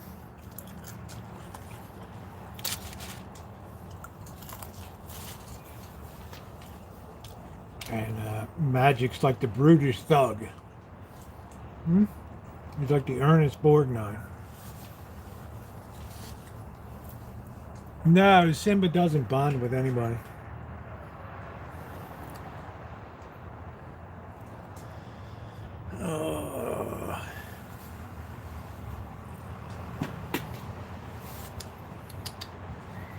You never hear Tiger meow.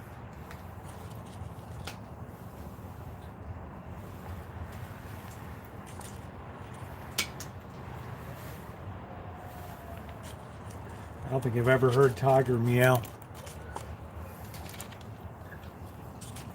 Some cats are really quiet.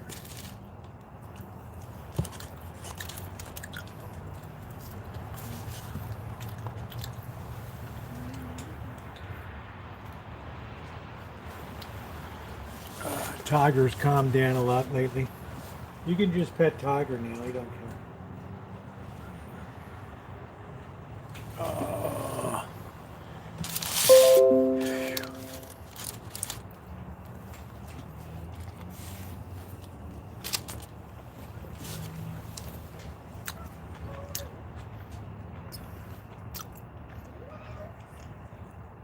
Easy. Simba, don't start that bullshit.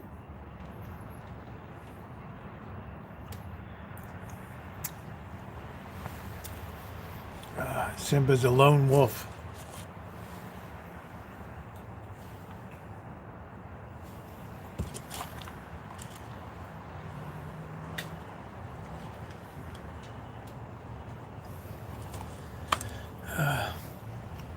All right, guys. Well, I think that's going to do it for me tonight.